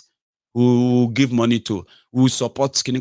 No, bring 14,000 Nigerians from Germany. Those ones where they here. If we see anywhere where we'll send all of them go, we'll go send them go. Because we'll have too much. Bokohari avoided though. So in January 2023, they approached the then presidential candidate, Thiefnubu, that please, if you become president, will you help us? We'll support you, we'll give you this or that. I don't know what he told them. Then when they hear that Thiefnubu has managed to rig himself to become your president, they send people to him. Baba, see, Germany would like to host you. They were not talking about electricity anywhere. Electricity ko. Atupani. Thiefnubu went to Germany to say, please don't deport them. But you know something, once we get outside there, let us, please, let us, when the camera is on, just let us sign this paper. Now, blank sheet, nobody they read them. Oh yeah, sign it and we tell them that we are signing the Siemens deal so that they can bring 24 hours electricity to Nigeria. Ladies and gentlemen, I think this was probably like, I think it was around July or August. Since then, maybe Germany itself no get water. Because if na ship they won't bring, even if na push they push the ship. By now they go down land for Lagos. They are still coming to bring electricity to you. All those lies, you can wait to, but until they come, ladies and gentlemen, I don't know how much you are paying for electricity now. I don't know how much it costs you to run your business now on generator and power and NEPA. It is about to get worse. It's about to get worse. I saw some people celebrating that the price of Agbado has crashed in Kebbi. Baba, they said from 70,000 naira. They don't sell them for about 40,000 naira for Kebbi. What are you waiting for? From Abeokuta to Kebbi, what do you think? Kò yá sáré lọ kó padà dé nsì kó lọ go and pack some bag of àgbàdo. If you go work there and you come back, you will make money. Oh. I'm serious. And this is what they do. You all know that when you look at the source of all of this, and then you look at what they are doing, that is so contrary to indeed actually ending the source of all this mystery, right? But you are telling yourself, they said that all of us should be awful. Awful. So let's move forward a bit, okay? Because this time around, they said that if you are a nurse in Nigeria, you know that story of Nigeria losing their best brains, professionals to the rest of the world because of Japa. It is a terrible thing. A lot of people have left Nigeria, and when they show the data don't lie. Statistics don't lie. They do matter. In Nigeria, Baba, see, I love you, right? Even if you don't like me because of Thiefnubu, it doesn't matter. I still love you. My advice they are always golden, but they are free. Some of you just treat them with levity. I do not wish you anything evil. I do not wish to see you go through what you are going through now. But my wish doesn't matter. As they say, elections have consequences. And to those of you who never really wanted this, but here we are. All of us are now trapped in it. If I feel kneel down, beg you, I go kneel down, beg you. Okay? Please. Anything you do, I beg no forsake. I know wetin I dey talk. If you forsake in Nigeria now, your money may not even save you. Even your money. Talk less of people like us we no get money. Tó bá lọ sick parenting, èèyàn lè gbàbẹ̀ lọ straight o. Kò ń ṣe pé no be say my o. A member of my own extended family died a week ago. And when they told me how she died, losing complete, hope in the situation of Nigeria just got more validated. Let me tell you what happened to her. From what I heard now, right, she's been diabetic. And being diabetic in Nigeria now is expensive. It's like a death sentence. The same diabetics that people have here in the UK. And it is the business of the government to make sure that you are supplied enough insulin that will keep you. It's a manageable health problem. And you can be like that for the rest of your life. And you can still be the greatest. Do everything every normal people do. In Nigeria, it is death sentence. You see, this is my family member. They say she's been suffering from it. And when she fell into crisis and then, into a shock, they took her to the hospital. But there was no bed. Then they took her to another one. There was no doctors on hand. And she was left in the car for hours until she went into a coma. And they took her back home.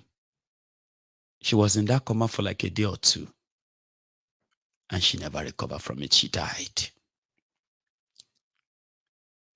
And do you know how many people who actually die for seamless diseases like that? Not because they don't have money. They even manage to get the money and say, okay, yeah, take the money.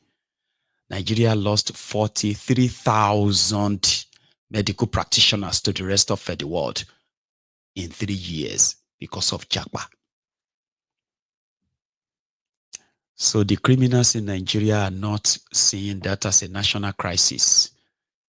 Or maybe they do see it as a national crisis, but their own solution is to make sure that the rest of you who are studying medicine and all of that, nursing and all that, you will never leave Nigeria.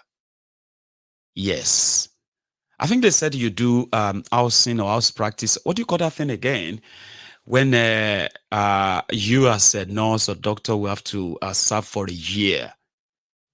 And after that, you probably will be certified that you could practice anywhere in the world or wherever you want to. Or you could even say, I am going to further my education abroad. So the Medical Association of Nigeria will have to issue you an approval to say, yeah, you are a doctor, you are a graduate and all that. Housemanship. God bless you. Housemanship. So once you are a trained nurse, doctor, what have you, you go and do what is called the housemanship. You'll be an attaché to a medical establishment or a medical facility where you can work, your field. And I think it's for a year, is it? So now the problem now is that a lot of people are just waiting to graduate, possibly do the housemanship, and then I just get out of Nigeria. Some are not even waiting. But the dumb basses that are running Nigeria, they believe that the two ways to cash in from this or benefit from this is to make sure that those of you who are there in Nigeria, you will have to be delayed for another 6 months. I mean, people complain about what it takes to get to that final year medical school in Nigeria. Like you need to hear their stories. They are horrible, horrible stories that a lot of people feel like the trauma lives with a lot of them too. Now they have extended that. So you have to stay for another 6 months for something, this or that. And then if you need some clearance to possibly leave Nigeria, I think you can't really do that anymore. And if you have to do that, that also will take more time. And all of this is not, it's going to be like you serving Nigeria. You can't work. You cannot say, okay, fine. I'm not even traveling abroad. I'm a graduate now. I've done this or that. I want to go and look for a job and work as a medical practitioner. You can't. You still have to do that free time work or so and delay for another extra 6 months. And I'm like, why are they doing that? Well, it is because it is Nigeria. So some people are beginning to protest it. They are beginning to sort of raise alarm about it. But it seems that those behind it are not changing their minds. But we call this from the Ihala today, maybe because Obi was there, right? Take a look.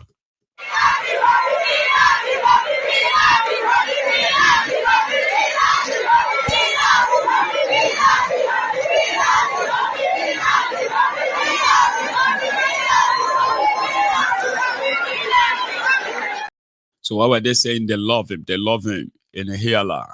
I think it's because of this. Again, this occasion to appeal to the nursing and medical council of Nigeria to reverse their recent stringent conditions of our nursing personnel working overseas. We cannot restrict our young ones' opportunity of global employment. That is what is available today. Nigeria is the third most wanted nurses globally. And they have to be allowed to seek the opportunities that are global for them.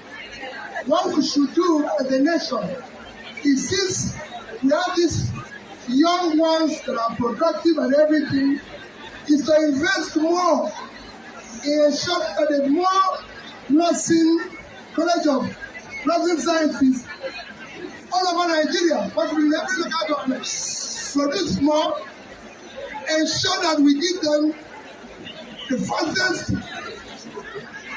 support to get job globally and become a brand we should celebrate. Because they are the ones that were going to invest in Nigeria through their remittances and everything. We will generate the required foreign exchange. You know, the sense in that is that there is a reason why a lot of them are leaving Nigeria. That is not addressed by Nigeria. And they don't have any plan of addressing that. They are poorly paid. They are poorly equipped. And in most cases, they are mostly undervalued. And with the worsening economic situation in Nigeria, they are falling into poverty. A lot of these young ones who are nurses, doctors here and there, they can see those who are supposed to be their senior colleagues, some of them their parents, who have been there and been, maltreated so much that they wish never to be like them in that condition. So rather than pay them, most of the time they don't even get paid. Imagine not paying doctors, health workers. Then, to make it worse, right? Imagine not paying them well. Okay, put it this way. They are not being paid well. Then imagine them not even being paid at all. And they are still blamed if they ever down tools. Oh, hey, people are dying, these doctors are on strike. Why would they go on strike? And they are so heartless people. They are so this or that. So a lot of them decided to leave the place for you. And it is not every one of them who wants to leave. So what are you doing to make them not leave? What are you doing about their welfare? Not what you will do. What are you doing?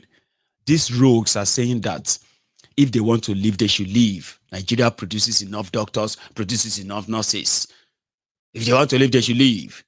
In fact, the best way to benefit from it is to make laws that will now compel anybody that hire any Nigerian that is trained from Nigeria. If you went to school in Nigeria as a nurse or doctor, and you get employed by anybody in America, Canada, or anywhere, those countries and those employers, they must remit a certain percentage of your salary to Nigeria because Nigeria trained you. As if to say, now free, you go school. But actually, now free, they go nursing school in Nigeria. You remember when they started that propaganda?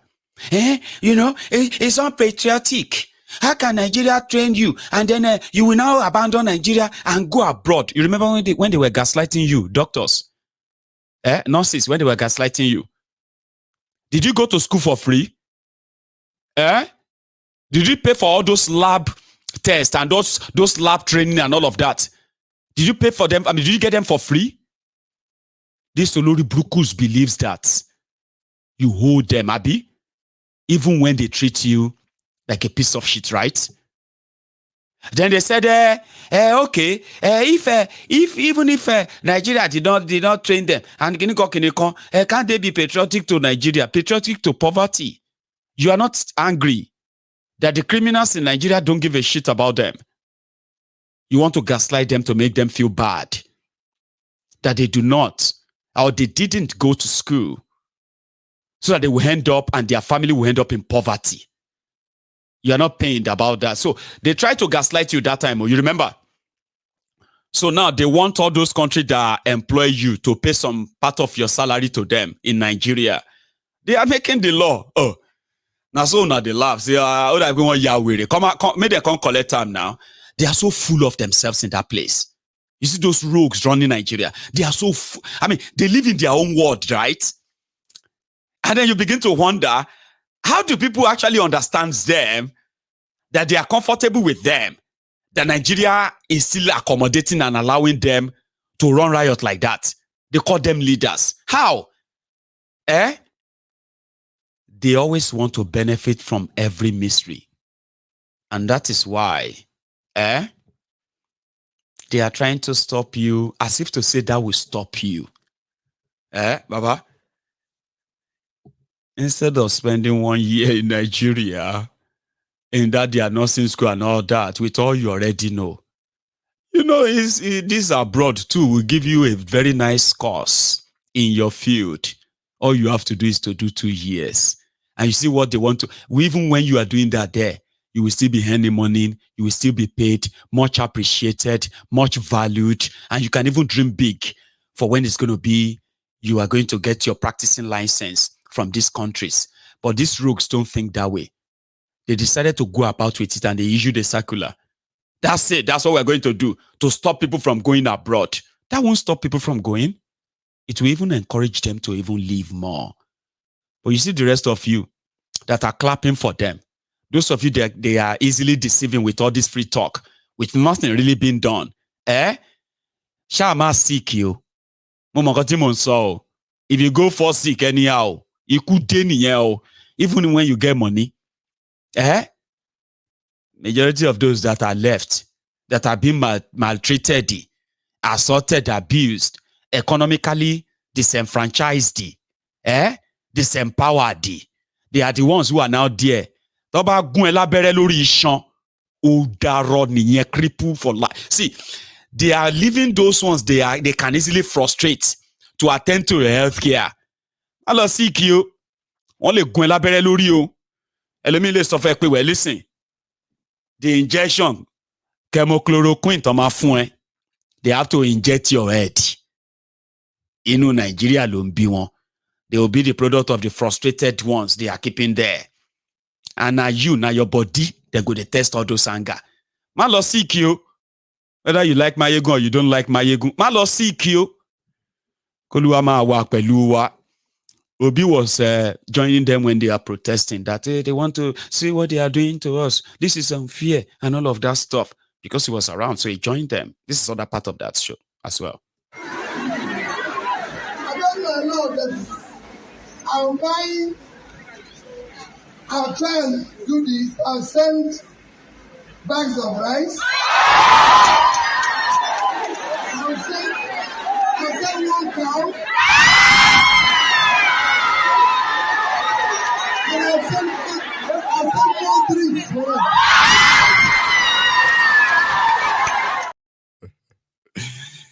You know, he goes to all these places to give them money, despite the fact that he was supposed to be the man learning his lesson. You know, they were supposed to teach him a lesson. All of you are obedient and your energy. They said they go teach you lesson. But the people who won't teach you lesson are now the ones who are now cursing the people they nearly killed you for. You remember that? Obedient. The people, you see, the criminals, the people that nearly kill you for Thiefnubu and told you that you will be taught a lesson. Obi will be taught a lesson of his life. You obedient, you will cry for 8 years. People will tell you, say they go teach you lesson. They don't curse the people. We then won't kill you for. Months ago, Obi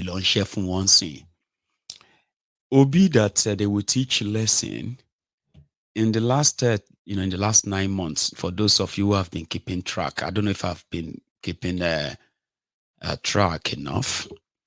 He has already given out over 200 million naira in charity to different, like in some places he will give them money and say, okay, use this one to improve your infrastructure, 15 million naira. Another, in some places, it was actually giving them even dollars. And somehow, the shameless Agbadomighty, Agbadoriansi, the ethnic, tribal, religious bigots, they said, instead of to think about their life, so to say, okay, they were like, Benny, the Obi that is sharing money from the campaign money. I said, campaign money, bow. And now, that's why he's sharing money. I said, won't gain you lower to Boruka. They cut your finger. Yeah? You they come out ring, put for another one. They cut you here. Yeah? They hold you here. You they bring this one. They hold you here. You they bring this one. Yani. But they're like, Mayegun, are you saying you are not hearing that Habure stole 3-point-something billion? I said, yeah, I heard it. I heard that. But is that what Obi is spending? Obi has not accounted for this. I was like, okay, what about Kolu? Did Kolu account for? No, Mayegun, please. Don't let us use whataboutism. I'm telling you this conversation I've had with people. If you think, say, people don't disagree with me, then you probably don't know those who are listening to my ego. They no go, some people know they agree for me. But I have a way around to kind of make them see, like, listen, there are facts, there are fictions, okay? But the choice is yours. I am not here to change your belief, okay? Because I know Nigerians more, especially myself too, right? So the point here is this, okay? There is an accusation, an allegation that being sort of flown out there by some people who were supposed to be the Labour Party members, but they are accusing their chairman of diverting 3.2 billion naira. They are not accusing Obi, by the way, okay? But to make an Agbadorian feel better, that money, Obi must know about it, even though, except for saying these things and raising all this allegation, there's actually no other evidence to show that there is indeed. In fact, let's even just say, it doesn't matter if it doesn't have to be 3 billion. Let's even say some millions of naira to just make that one make it look real. You know, transactions between Labour Party and some people during the election. Sure, you get now. For example, people paid, you know, just make it look real. Show us the statement of accounts, show us some leaked document and balance and all that, or leaked transfers, so that we can begin to hold them. But 3.2 billion is a lot of money. But I understand why that is. But it doesn't mean that we won't say it too on this platform. So a lot of people, even obedient themselves, are now beginning to say, listen, whether this is true or not, we want this guy to come out and possibly say something. And that is the Abure guy. So this is me moving on from Peter Obi's philanthropy, which he's been doing even before your elections as well. You know that, right? But the guy is still doing it. And it's pretty much like some people are not comfortable with that too. They said going everywhere to give them this and that, giving them money and then food is just taking advantage of the economic situation in Nigeria. So what do you think politicians do? Politicians take advantage of situation to tell you they will do it better if you let them do it. Sure, you get. That is their job as politicians. So if you don't want them to have a job, you do your job. The one that believes that you are in control and you could fix things. When you fix things, your opposition won't have anything else to say you have destroyed. But in the case of Nigeria, it's like, no, Nigerians should be very careful. Same story they told you before this, so calamity befalls you. Anyway, a lady came on and said, and they said she is the treasurer of Labour Party. Some said she's been suspended. But she said, no, I'm not suspended. She didn't present anything as well, other than Abure has a case to answer. And Abure himself said, all these are just APC, Egbekegbe's orchestrated smear campaign. Then they suspended her, which raised more suspicion, like Kilon Shele Gongo. Then we saw the people in Edo, yes, young people in Edo, who are also angry with Abure, accusing him of selling out, collecting money from candidates who wants to be governor, and then, endorsing one of them who paid more. All of these allegations and all that, if you are a real obedient, I bet this is not news to you. As some are so angry, others are beginning to say, listen, we are obedient, we are not Labour Party. I was like, oh, that makes sense, right? But listen to her. When facts like this, issues like this are being played out, placed on the table, the right thing to be done is for them to carry out an investigation. And I'm speaking from this place of strength, asking that the right thing should be done. Now, they're always quick to accuse anybody of being sponsored, especially from the opposition party. I want to state it clearly here, that if there's anybody that has any alliance with the opposition, is the national chairman of Labour Party. Let him come out here and say that he has not been in talks with this government of Edo, in Edo State. I raised the issue of allegation, issue of money laundering, misappropriation, and a whole lot of embezzlement that happened. And I also stated the fact that the late national chairman of our party, may he so rest in peace, A.A. Salam, that his signature was forged 2 months after his death to withdraw money from the account. How on earth did he come out from his grave to come and sign signature? How on earth? So if the national chairman feels I'm lying, let him come out clear and say that I have lied against him. Now, to the issue you also asked about the money that we have raised, the national chairman of our party has not given me the authority. I don't even receive a lot as national treasurer of the party. So what am I treasuring? I don't even receive emails whatsoever pertaining the account. We've got over 3.5 billion naira, and I'm saying it with everything that I'm saying it with. Let me say for instance, national chairman of our party doctored an audit report of over 2-point-something billion naira. And he brought to me for me to endorse my signature. And I said, no.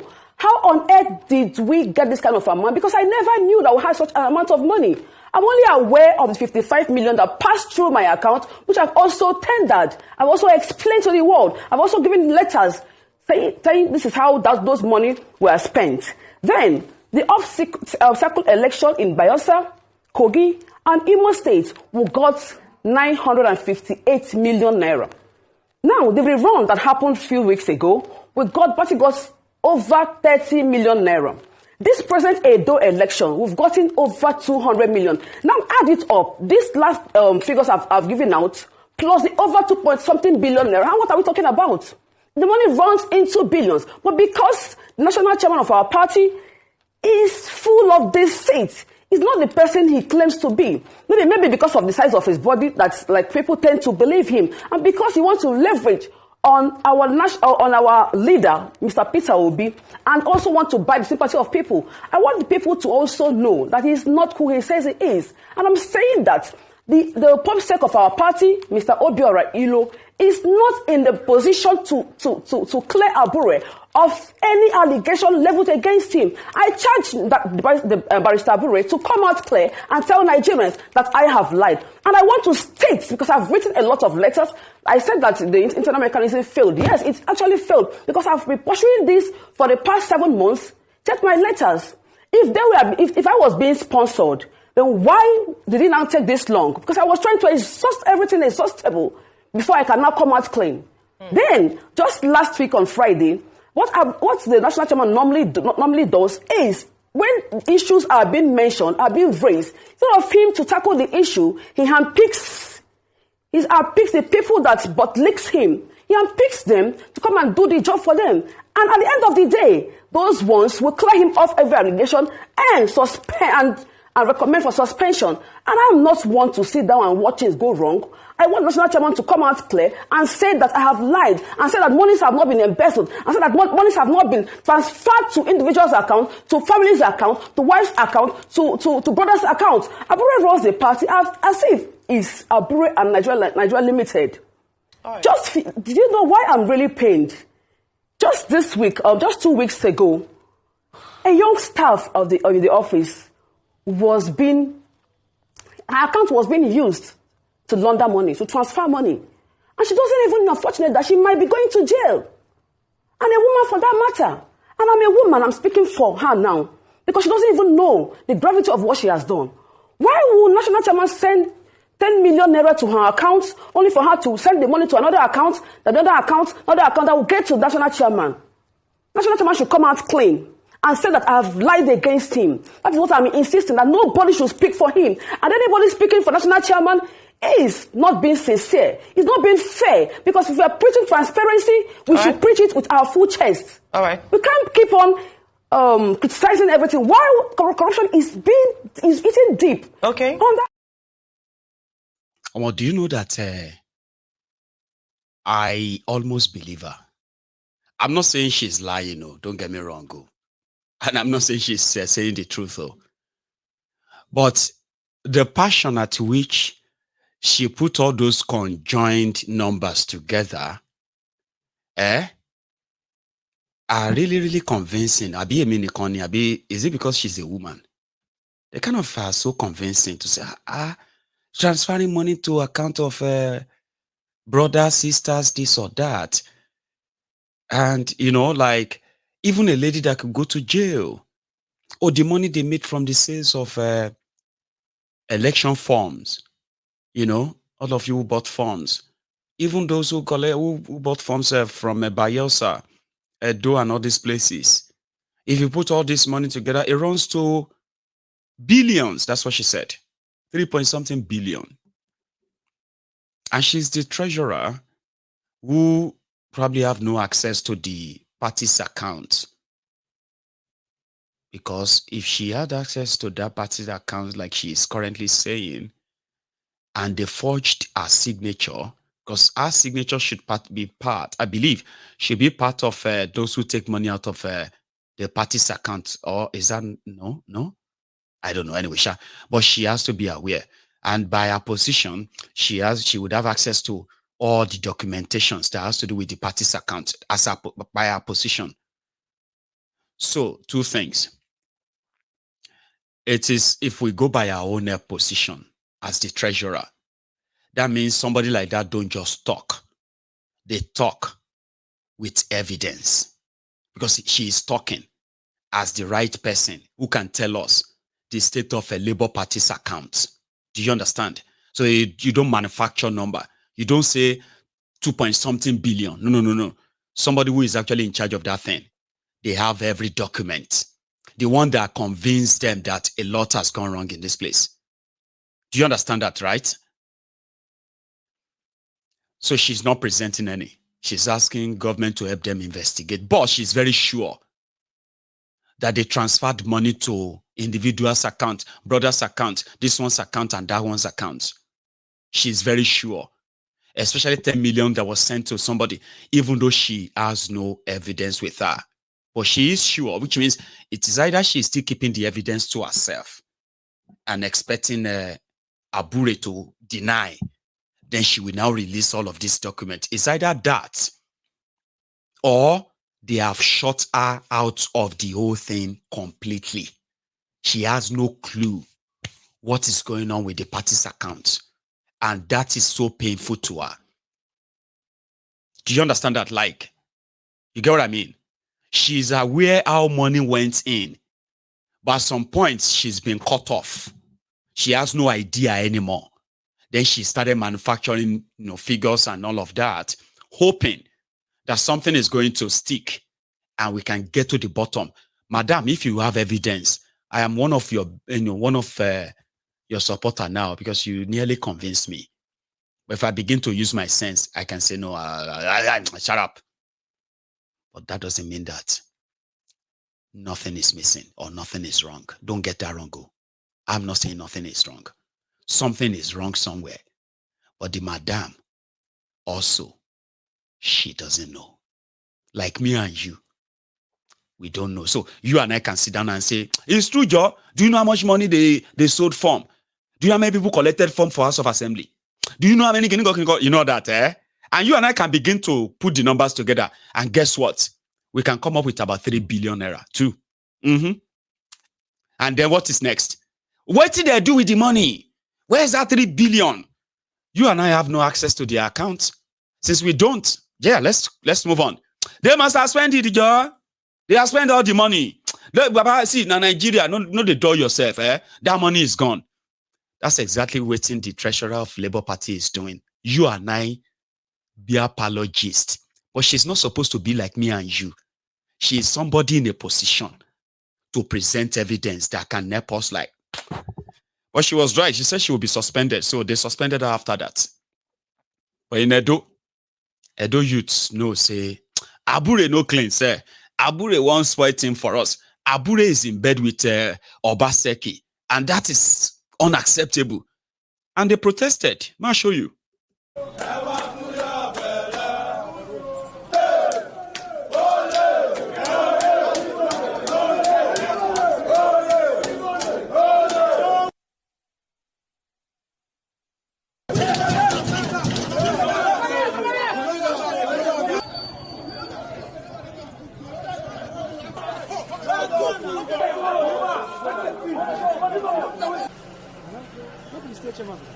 Man is oppressing and is oppressing the Labour Party and joining the name of Labour Party to the mud. One, how can the executive of the party not participate in the primaries. Okay, who is he bringing to voting? That means he on his own, he as a candidate of his choice already. Yes. We don't want you to participate in the primaries. Let the primaries be free and fair.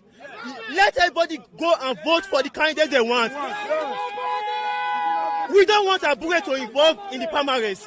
We just want what we the youth of Labour Party want is a free and fair primaries. Anybody that emerges as winner. Wahala everywhere. Wahala everywhere. You see these young people, that somehow they have managed to drag into Labour. I know some of you obedient who will never say you be Labour Party this, so you know. Every time you know say Labour and obedient are associated, is sort of it's sad, right? But I know they pretend corruption while everywhere. Should you hear? So as it be so, a lot of people who are already dragged into that same system, they are now realizing that everything is not as they seem. And some say, no, but they has been sponsored. Remember, all of them are saying Obi is not involved. They don't want your problem obedient. They believe that anybody will want to talk about labor, you can do whatever you want with labor. Just don't mention Obi. Now, when you mention Obi, it go be like say, don't mention Obi in that your nonsense. Never in your life open your mouth and mention Obi. Obedient will tell you that. In your life, don't ever mention Obi in your mouth. I say, wala deba your long. That is why even these people they continue to say, our leader Obi is not involved. So that maybe little by little, in a way you can begin to feel like maybe they are fighting for something right. Maybe something is really wrong. But anyway, going forward, ladies and gentlemen, like I said, Omoyele Sowore is still in Nigeria, and you might think Sowore is free, is working. No, he's not free. Under Bokohari, they said revolution now was a threat to the hashtag revolution now was a threat to Nigerian national security.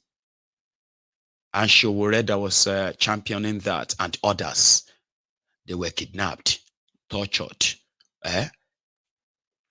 dehumanized, openly and secretly too, and privately too.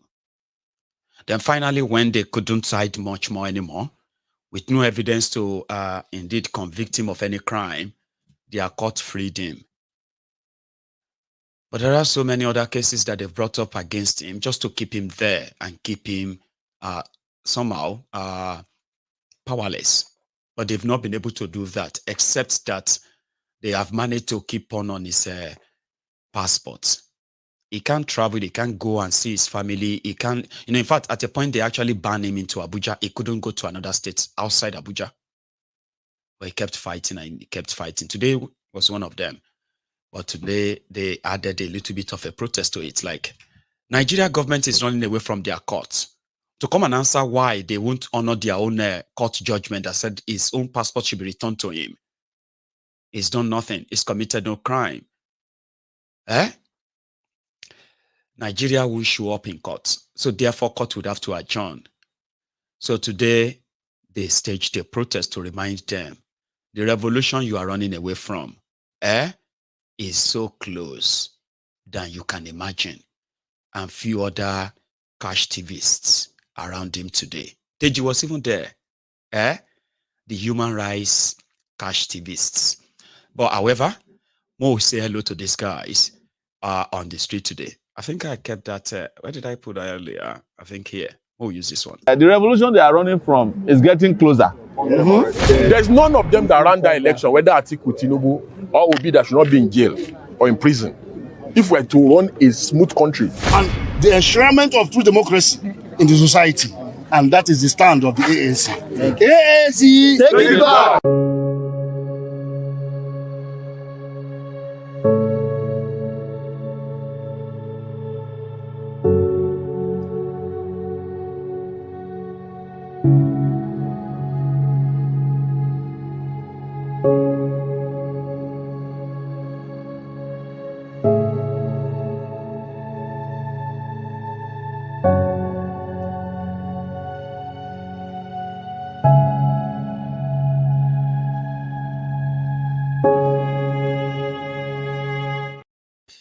Sorry about that. There is a sound part there that I really don't want to keep on it. For some reason, it has to be in it. But for now, let's start with the guys who were outside the courtroom. Then I'll come back to that, what everyone has to say there. I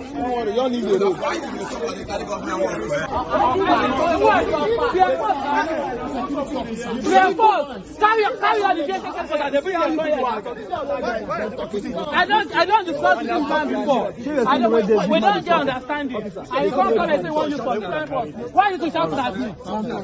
This one, who are you? You feel fight. You feel fight. Whoever say you feel fight. You feel fight.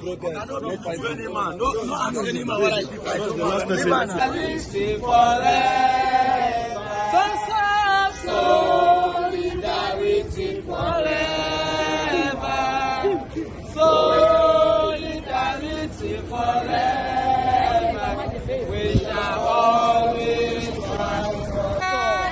free Showore. What do we say? Free Showore. What do we say? Free Showore. What do we say? Free Showore. What do we say? Free Showore. Free Showore. Now today is Valentine's to fall in love with freedom. We are choosing to what? Fall in love with freedom. We are falling in love with what? Freedom. We are falling in love with what? Freedom. We are falling in love with what? Freedom. Are you falling in love with your chains? No. Are you falling in love with chains? No. Are you falling in love with chains? No. Are you in love with chains? No. Say it louder. Freedom. Raise them, raise them, raise them, raise them, raise them. Raise them now. Revolution, we want to do something before we go. Revolution, revolution, revolution, we want to do something before we go. Revolution, solidarity.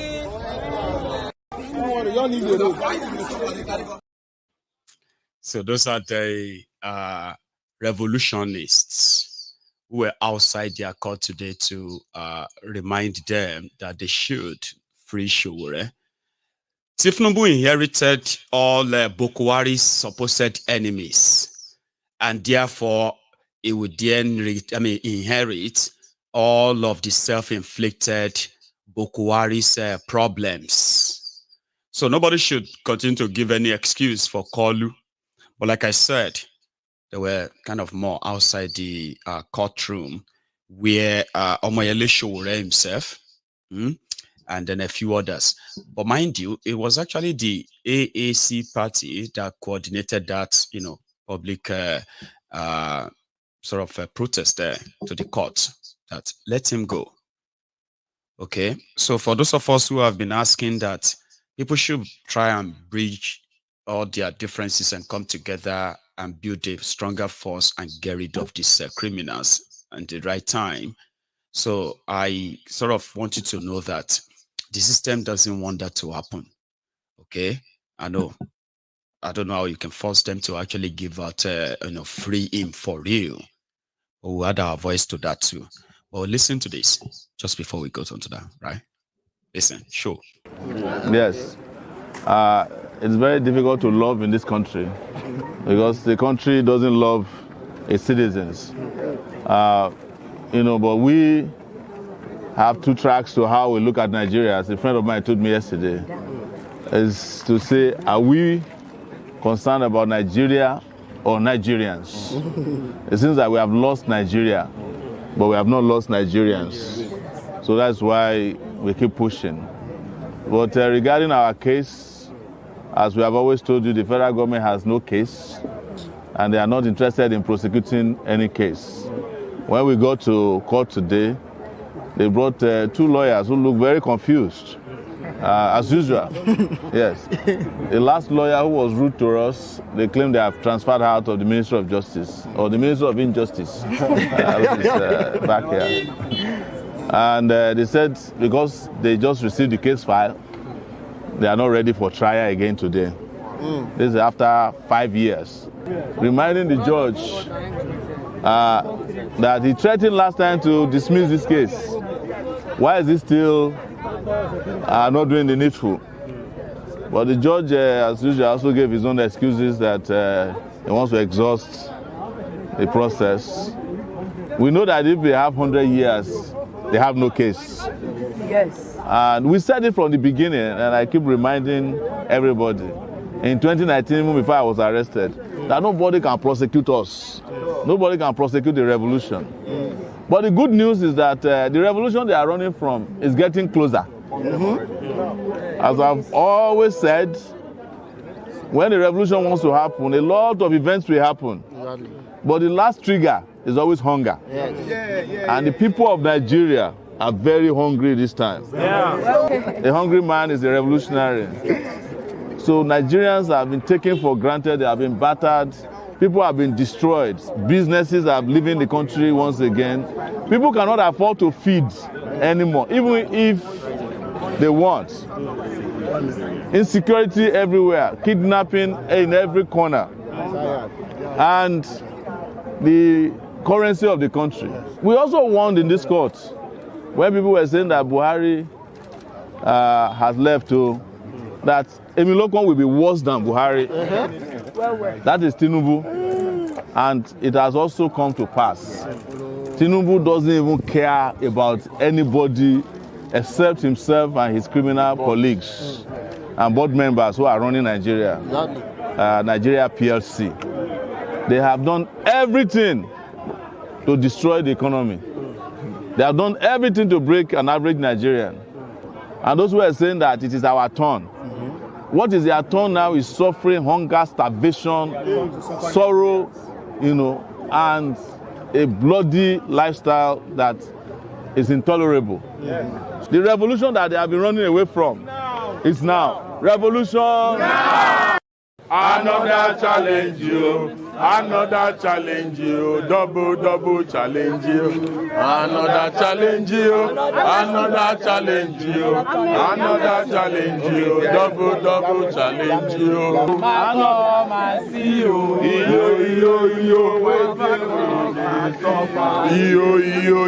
Papa come and see you. Oppression. Papa come and see you. Waiting Nigerians they face you. People come and rob you. So Thiefnubu. So Thiefnubu.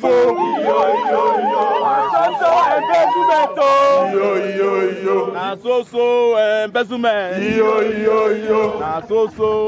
Inflation. So corruption.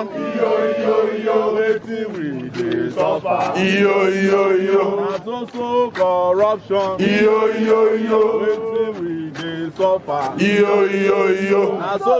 Betty Edu.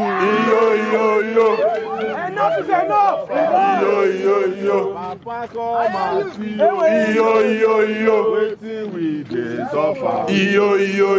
So Thiefnubu.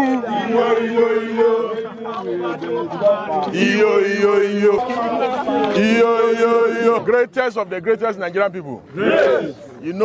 We have said it, we have warned Nigerians, over and over again. But Nigerians, it seems that Nigerians have taken a covenant with suffering, a covenant with oppression.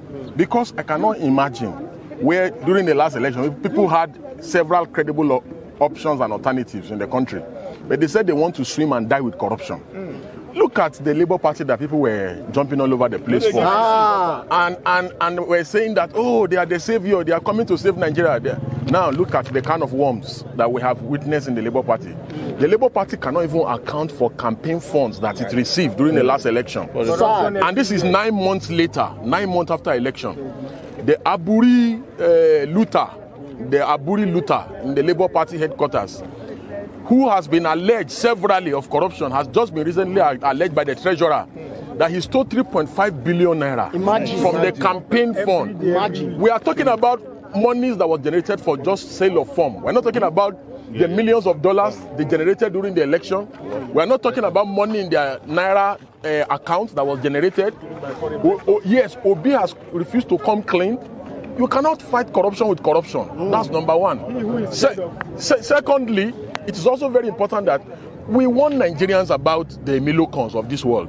We say they are not coming to do anything. These guys just came to have fun and to loot. Yes, when somebody tell you that it is his turn to do what? Nigeria did not ask. Turn to steal, turn to loot, and a man that says he will continue from where Buhari stopped. What were you expecting? He told you, Nigerians were warned. The man said he's going to continue from where Buhari stopped. Has he not continued from where Buhari stopped? And Nigeria is heading the Zimbabwe way. Is it not strange that the West African CFA is now stronger than the Naira? And let me tell you, things are going to get worse. Let me shock you. Let me shock you. There's none of them that ran that election, whether Atiku, Tinubu, or Obi, that should not be in jail or in prison. If we're to run a smooth country, we must get to a point where we have to tell ourselves that enough is enough. AAC, take it back. Take it back. Action. Our problem is how to liberate our country, Nigeria. And we'll start calling on you everywhere you might be, whatever your religion, whatever your ethnicity, your status, orientation in society. Please come and join us.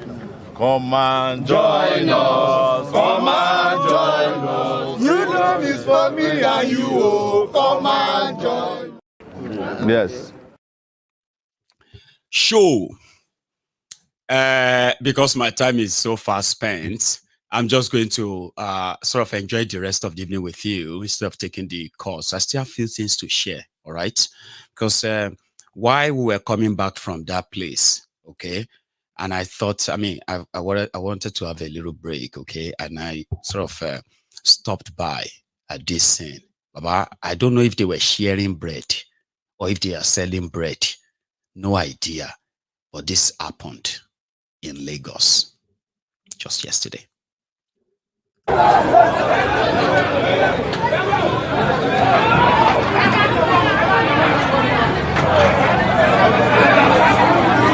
that?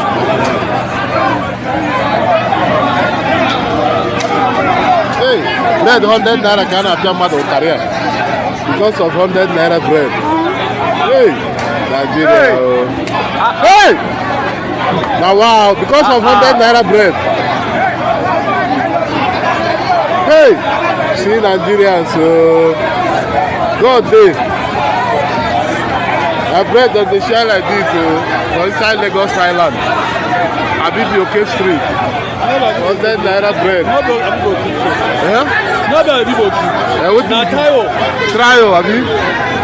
Trio Street for Lagos Island. See as the flog person because of 100 naira bread. Hey! Nigeria don't spoil. See crowd. 100 naira bread. Hey! See. This one na Yoruba line, then they flog Yoruba people like this. Yoruba line. See Hausa line for back.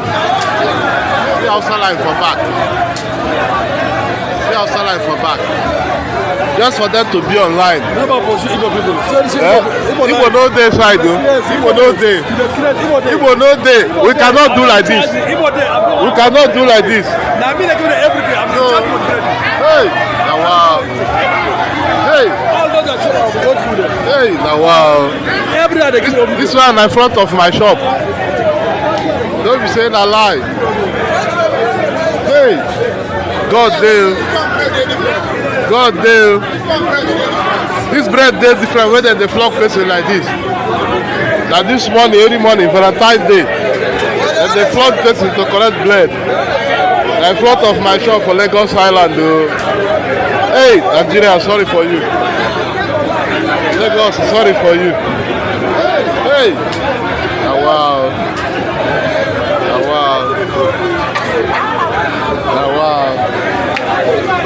Hey, wow. Very shameful. Very shameful. See. For them to be on queue because of bread, 100 naira. See. Hey! See flog. Because of 100 naira bread. Wow. Fellow Nigerians, this is just the beginning. Fellow Nigerians, this is just the beginning. The cost of fuel has gone up. Food and other prices have followed it. Households and businesses struggling. Things seem anxious and uncertain. I understand the hardship you face. I wish there were other ways, but there's not. Chai! 100 naira bread. Lagos Island. Àwọn lókàn. Hausa line. Did you see how long the Hausa line in Lagos? Then the Yoruba line. Papa, they beat human being just to stay on the line to collect 100 naira bread. I wish I could see the size of that bread. Then the guy who was recording, they started arguments. Igbo no day. Igbo did there. Igbo no day. As I tell you, say Igbo did there. Baba, that they could actually have physical line where they said Hausa, Yoruba. Even in this Wahala, people see they do tribal, bigoted, what have you, sharing bread. So an Igbo man whose shop was opposite the place said, well, I mean, I can't find Igbo lane, Igbo line. Oh yeah, Igbos. He said Igbos will never do this. And he's right. A lot of people agree that it's true. Because it is either, if you see Igbos in that area, that means they came to their market to sell. If you see any other person, young person around there who is not a shop owner and is Igbo, is probably just an apprentice in another shop. So to have the large number of Igbos to queue that long, collecting 100 naira bread is impossible. I'm not saying maybe in Igbo land where you have a large concentration of Igbos. So here you get. But in the land of Emilokon, Baba Sheraye, did you see what people have turned to? But according to Remi Werekwe, all of these are for the future of your children. Teresa Mendoza, Ikoyi. Normally, I actually like to call her Teresa Mendoza of Abuja, Remi Werekwe. Oya fún wọn ní motivational speech. Oya ju kan fún wọn. These are hard, but when I saw all those children lined up the street, you know, I see that removal of fuel subsidy is for their future. We can come and do government as usual, business as usual, but I would tell you that certain things happen that would change the trajectory of your thinking. I want to work for you, and I believe that Mr. President has the same drive and zeal to want to turn this nation around. When Remi Werekwe saw those children lining the streets, at least to come and see her, those out of school children in Kano, she felt like, fuel subsidies for their future. When those children, when they heard Remi Werekwe say, whatever you are suffering now that you're out of school, you are lining the street to welcome me, is for your future. One of the children probably feels like this.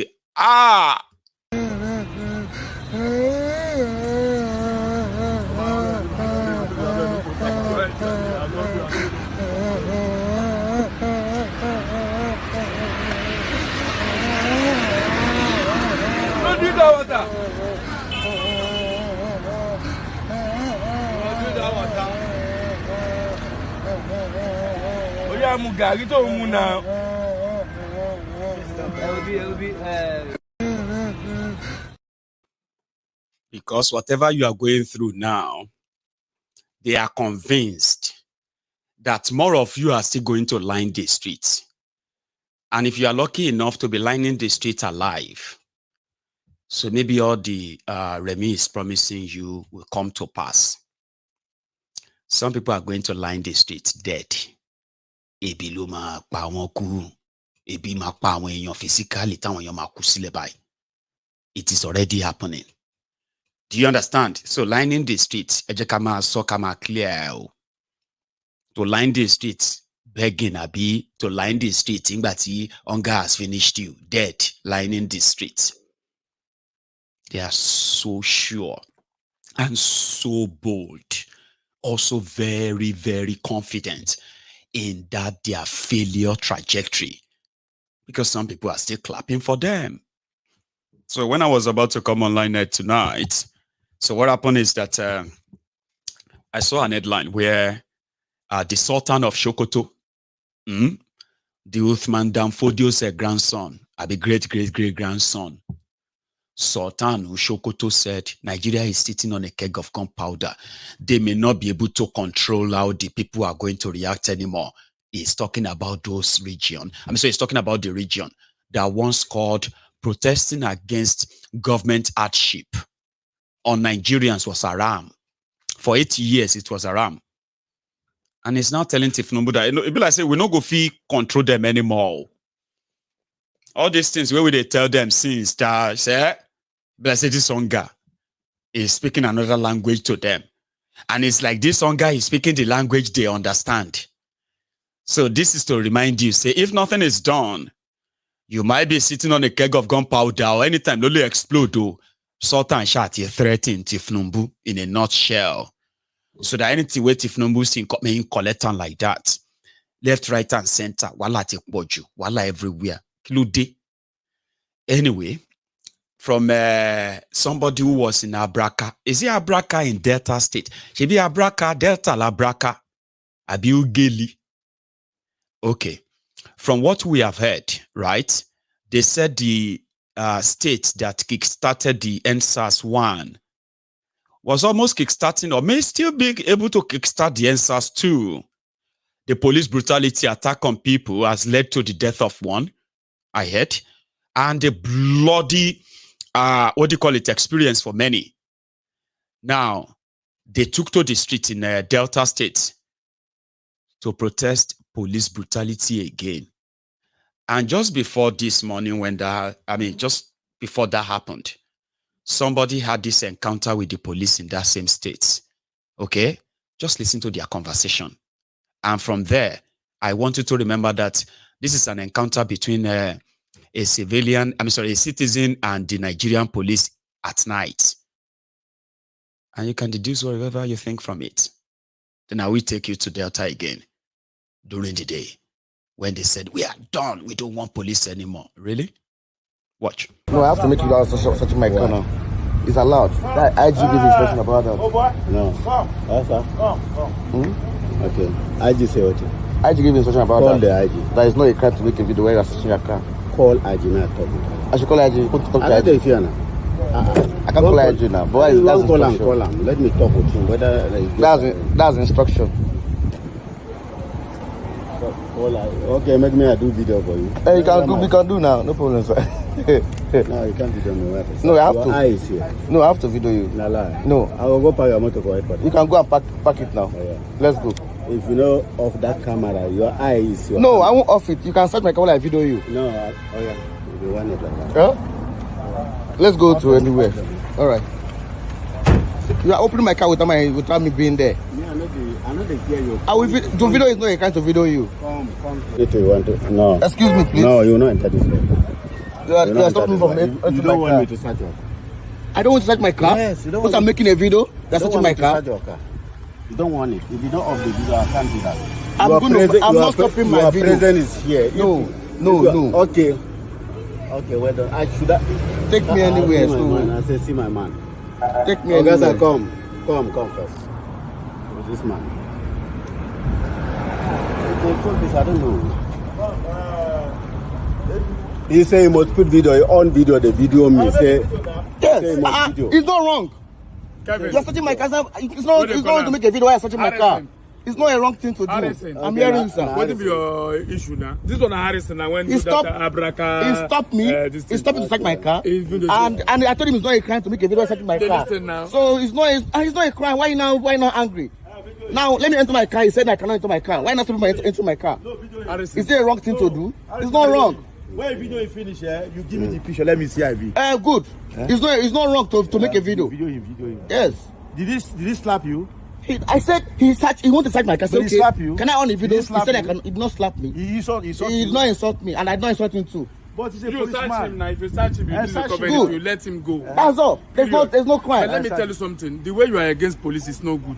It's a wrong statement you are making. No, I'm not against police. I'm against police brutality. I'm against police extortion. Which extortion? When you collect money from somebody, I'm against that. That's what I'm against. You are against police too much. You see your statement? Your statement is very, very wrong. Your statement is very, very wrong, sir. You see why I have to make a video? Because I'm scared to be even here with two people here. Yes. You are my brother. I'm very, very scared. You are from Igbodo. Good. Brother. Can you search my car? Let me go, please, sir. Nah, this thing now. After Obio, what they call him? Can you search, sir? Let me go. Nah, what they call him? Former deputy governor. That place. Can you search? Let me go. Okay, this statement you made is very, very wrong. That I'm against police. I'm not against police. I need to correct that impression. Okay. I'm not against police. Okay. Even though police took me for 4 years in prison, I spent 4 years for nothing, illegal detention.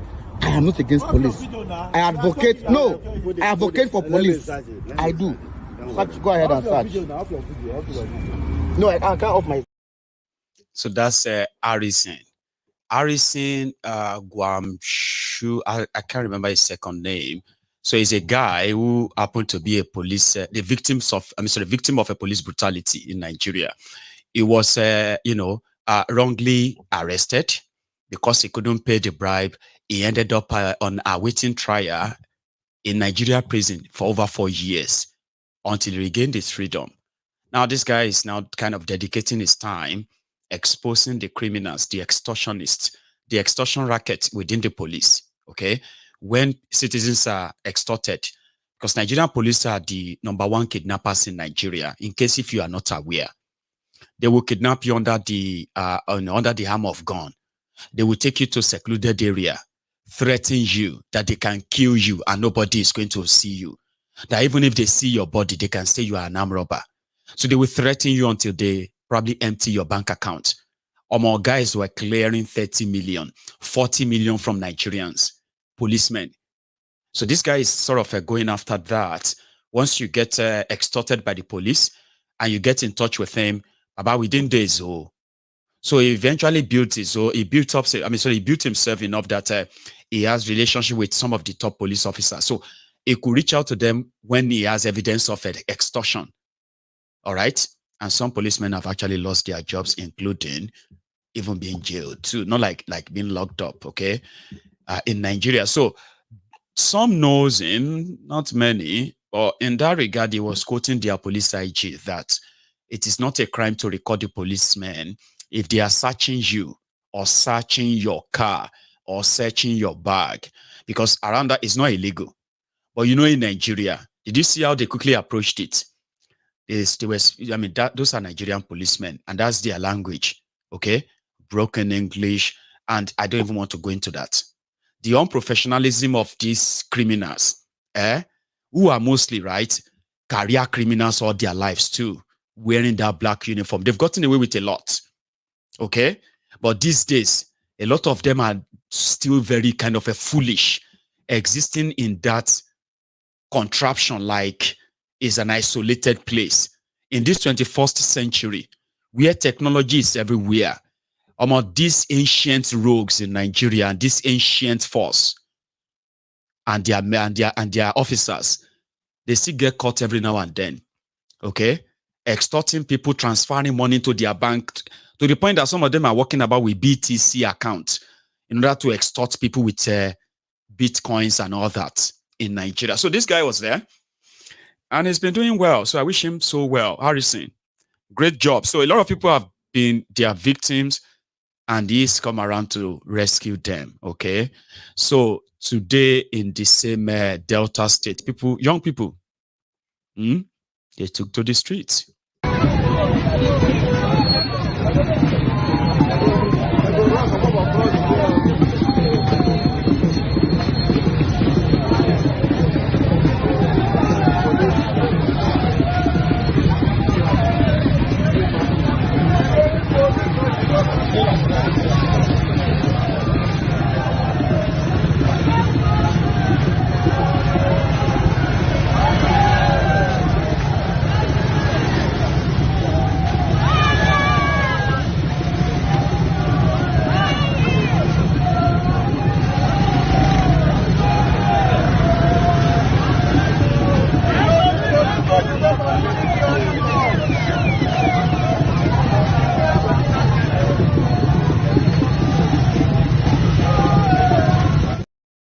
police brutality, just like the poverty in Nigeria, remember that there is a demography that suffers it most.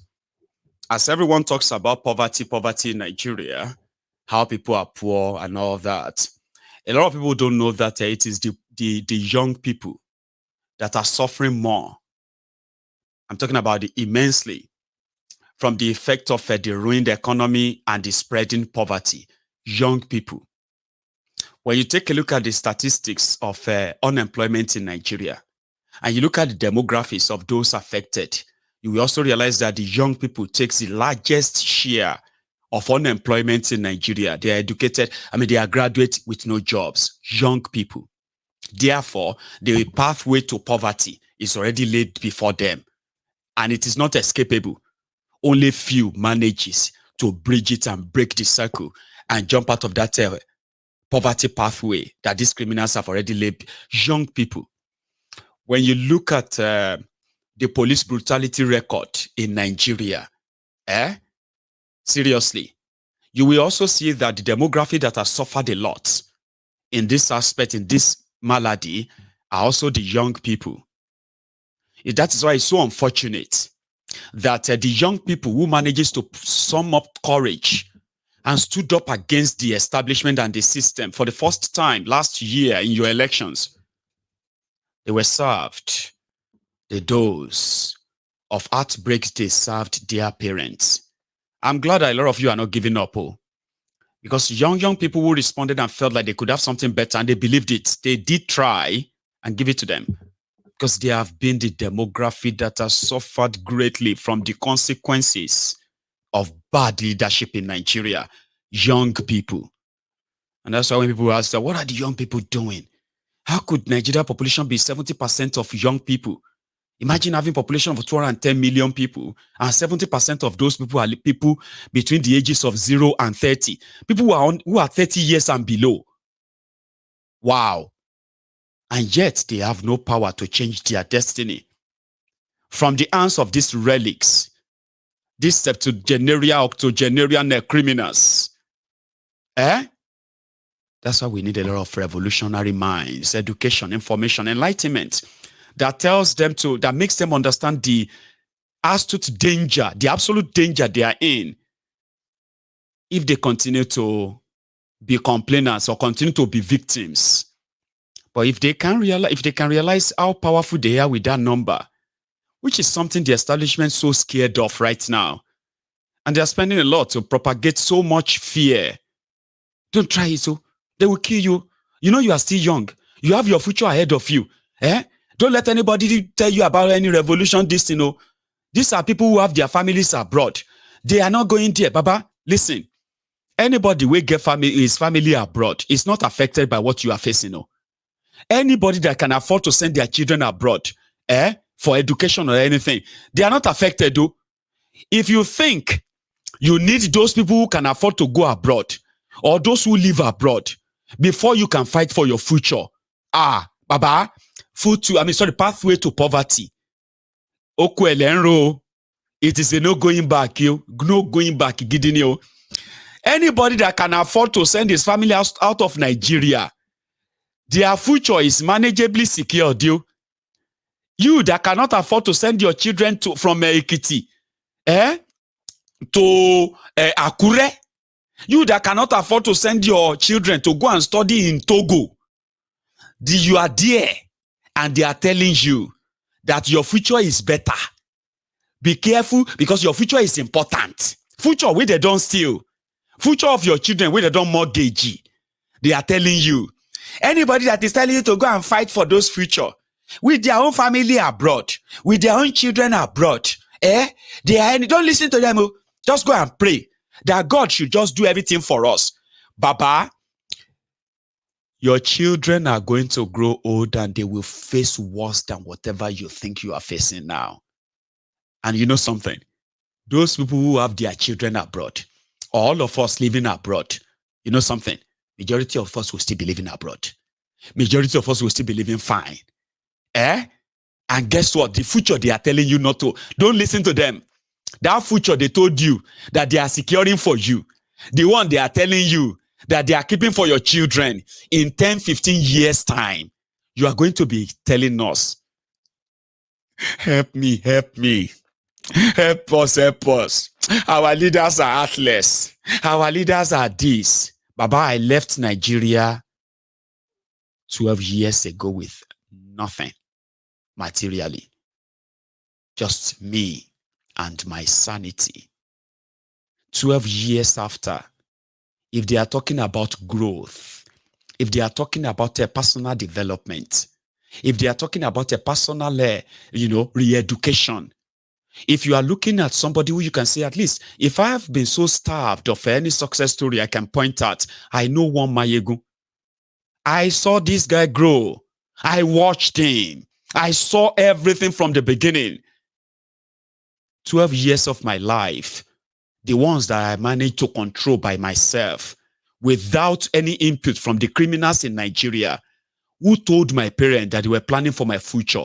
They lied to my parents.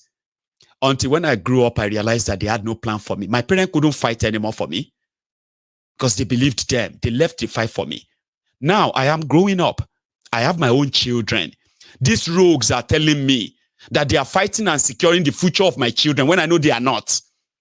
Do you think I'm going to be comfortable leaving my own children to fight their own fight for their own children?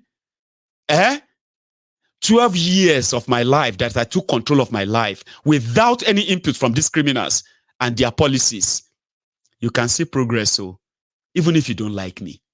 Can you deny much progress you have witnessed in my life? Me, Mayegun, in the last 2 years. I'm not rich. I know, nobody say I'd be rich, but can you point at, say, now where I used to be, I still there. And do you know how many destinies they have destroyed in the last 12 years? Businesses, jobs, families. They promised them better life, right? So if I tell you something, you better listen. And if you don't, if you still think somebody like me who escaped from them is the one that you need to come back there and convince you that you have no future and your children have none in that place, well, you might wait extra. I will teach my children to help me educate your children. When they start complaining like you, Abi, are you not complaining about Nigeria now? This country is tiring. This country is evil. Ask your parents if they didn't complain too. They did. Yes, they did. Here you are. You are now a father. You are now a mother. Abi, you are also complaining now. Rent, job, this, that. Abi, if you don't want your children to do the same, do you understand me now? You will need to stop this. But if you don't, that's fine. I think I've had enough. I would probably still spend another 10, 15 minutes with you. I think we should leave it there. Or should I? Now, you see this video I have here. I want to share that with you. And that could make me just do this 3 straight hours without taking calls.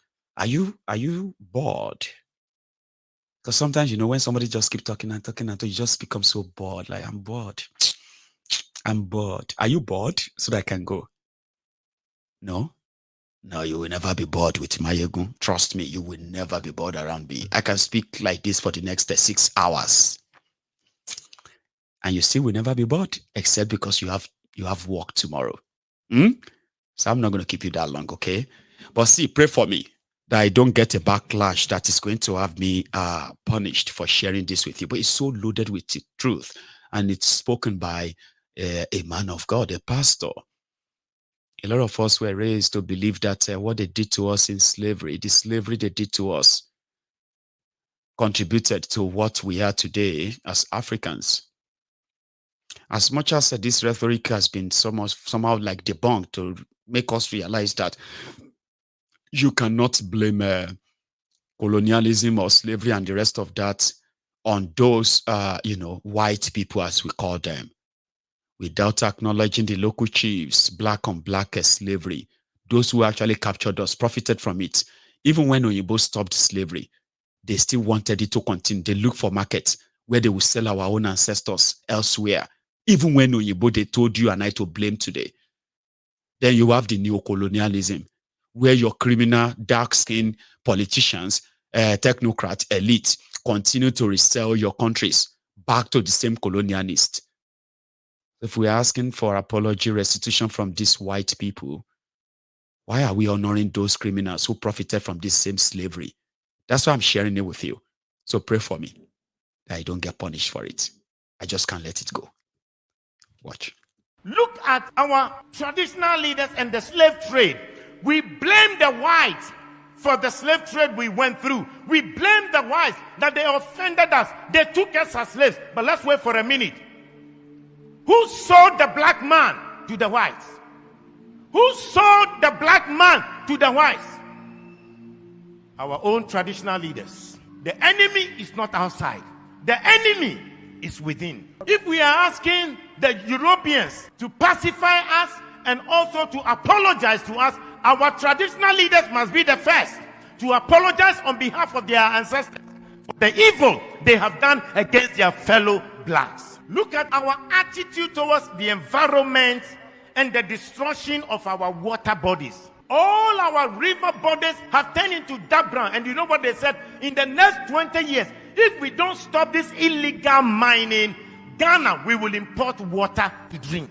Yet we don't care. And Chinese, they will come from their country into our forest, destroy our forest, destroy our land, and illegally mine and damage our waters. How can they come if the traditional leaders didn't give them permission to do that? And in one instance, while they were dead, our military went there to protect them. Our own military that is supposed to protect us rather protected the foreigners to destroy our water and destroy our forest. The enemy is not outside, the enemy is within. If you look at our own systems and structures in our country, we don't have a better system to improve the lives of people. Pastor, I was surprised when I read in China, they had a 10-year vision, and they said from 2011, their vision was that in 10 years from 2011, and 10 years from 2011 will be what year? This year, 2021, that they will raise over 20% of the people to become multi-millionaires. Now in 2021, they have 1.8 million Chinese who are multi-millionaires in China, and they are between the age of 40 to 50 years. Multi-millionaires. The government intentionally decided that they would make sure they will have 20% of the population multi-millionaires. They also agreed that they will make sure that they will lift up the poorest of the poor. And they lifted 100 million people from begging to live a better life. But in this country, in our country, we fight our own businessmen. Our government will fight our business people. When they know that your business is thriving, and they know that perhaps you are not sympathetic towards the running party or the ruling party, they will fight you, collapse your company, and make you poor. When in China, they want to make the people rich. In Africa, we want to make our own people poor. The enemy is not outside. The enemy is within. Look at our African leaders. How much they stole, the money they stole away. We are told in Gambia, Jamal Yaha, he stole $11 million US from his own country, Gambia. Sani Abacha stole between $1 billion to $5 billion out of Nigeria. Hosni Mubarak stole $17 million US in 8 years. The enemy is not outside. The enemy to our own progress is within. Look at our presidents. The presidents who were fighting for our independence, what we did to them. In Togo, the man who fought for the independence of Togo, called Sylvanus Olympio. When Togo got independence, he decided that they would not use the French franc, the French CFA. They decided they will have their own Togo currency.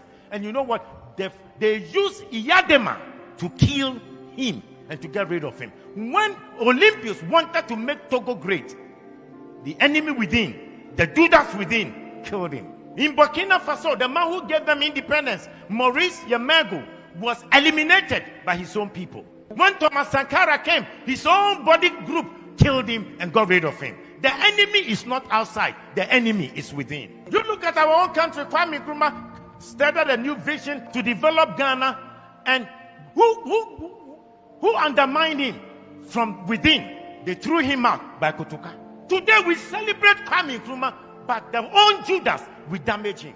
I pray that the man who organized that coup to betray Kwame Nkrumah, and for us to name our airport after him, Kotoka International Airport, I think we should start a national conversation to change the name of the Kotoka International Airport. Because as long as that name is, we have endorsed coup, we have endorsed enemies that will fight the progress of our nation. We must change the name of Kotoka International Airport to Kwame Nkrumah International Airport.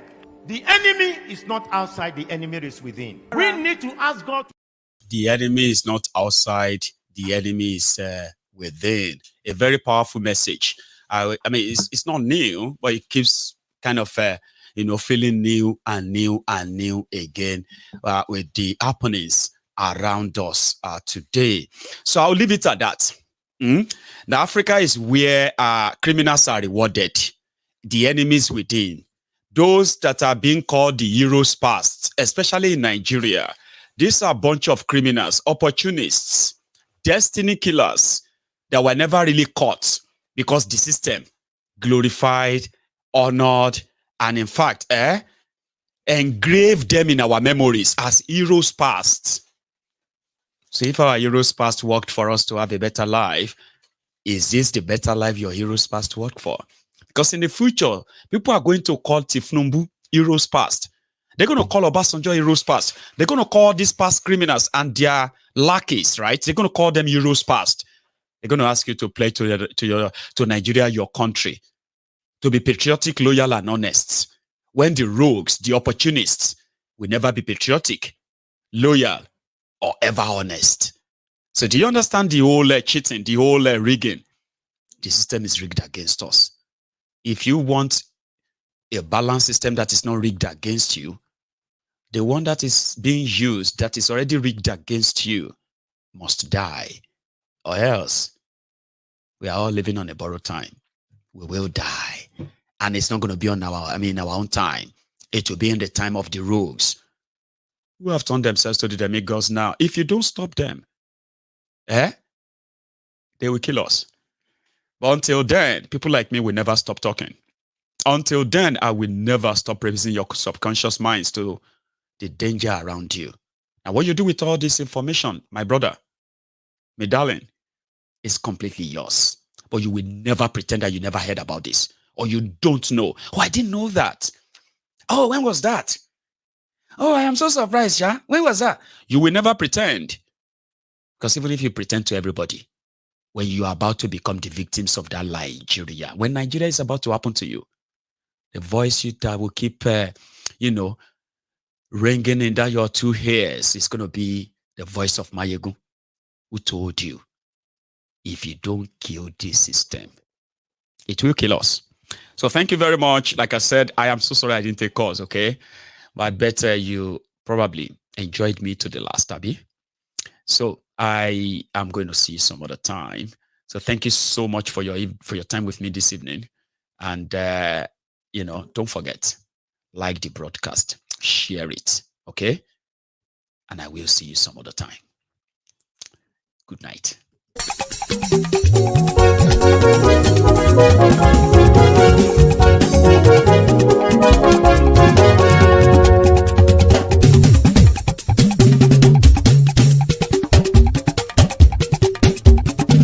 Mayegun làwa mọ̀ làmọ̀ tó dòdòdò. Mayegun dayari Mayegun number one.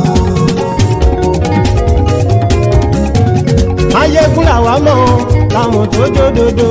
Mayegun dayari Mayegun number one. Mayegun ti dé o ọ̀rẹ́ ara ìlú. Mayegun dayari Mayegun number one. Lórí Facebook, lórí YouTube. Mayegun dayari Mayegun number one. Gbogbo bó ṣe ń lọ ni Mayegun já wa sí. Mayegun dayari Mayegun number one. Àṣírí ọ̀jẹ̀lú kì í bò níbẹ̀ o. Mayegun dayari Mayegun number one.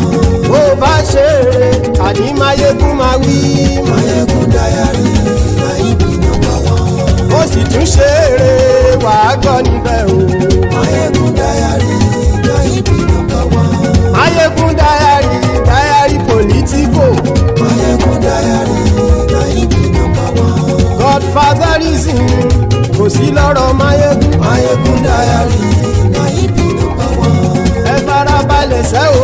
gbọ́rọ̀ lẹ́nu o. Mayegun Diary na ibi number one. Àní Mayegun làwa mọ̀ tó dòdòdò. Mayegun Diary na ibi number one.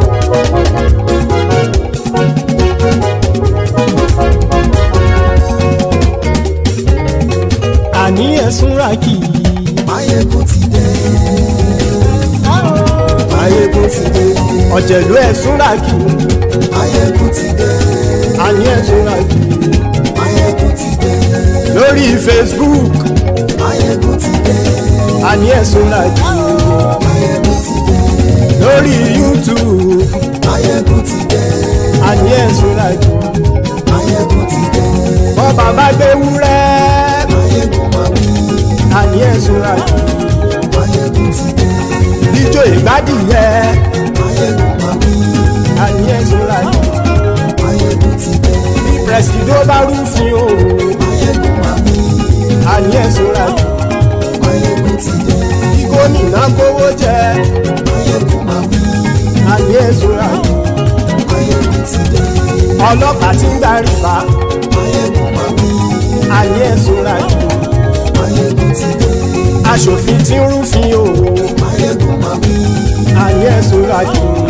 Mayegun ti dé. Òpùrọ́ olóṣèlú. Mayegun máa wí. Àní ẹ̀sùn ràkì. Mayegun ti dé. Ọ̀jẹ̀lú ẹ̀sùn ràkì. Mayegun ti dé. Àní ẹ̀sùn ràkì. Mayegun ti dé.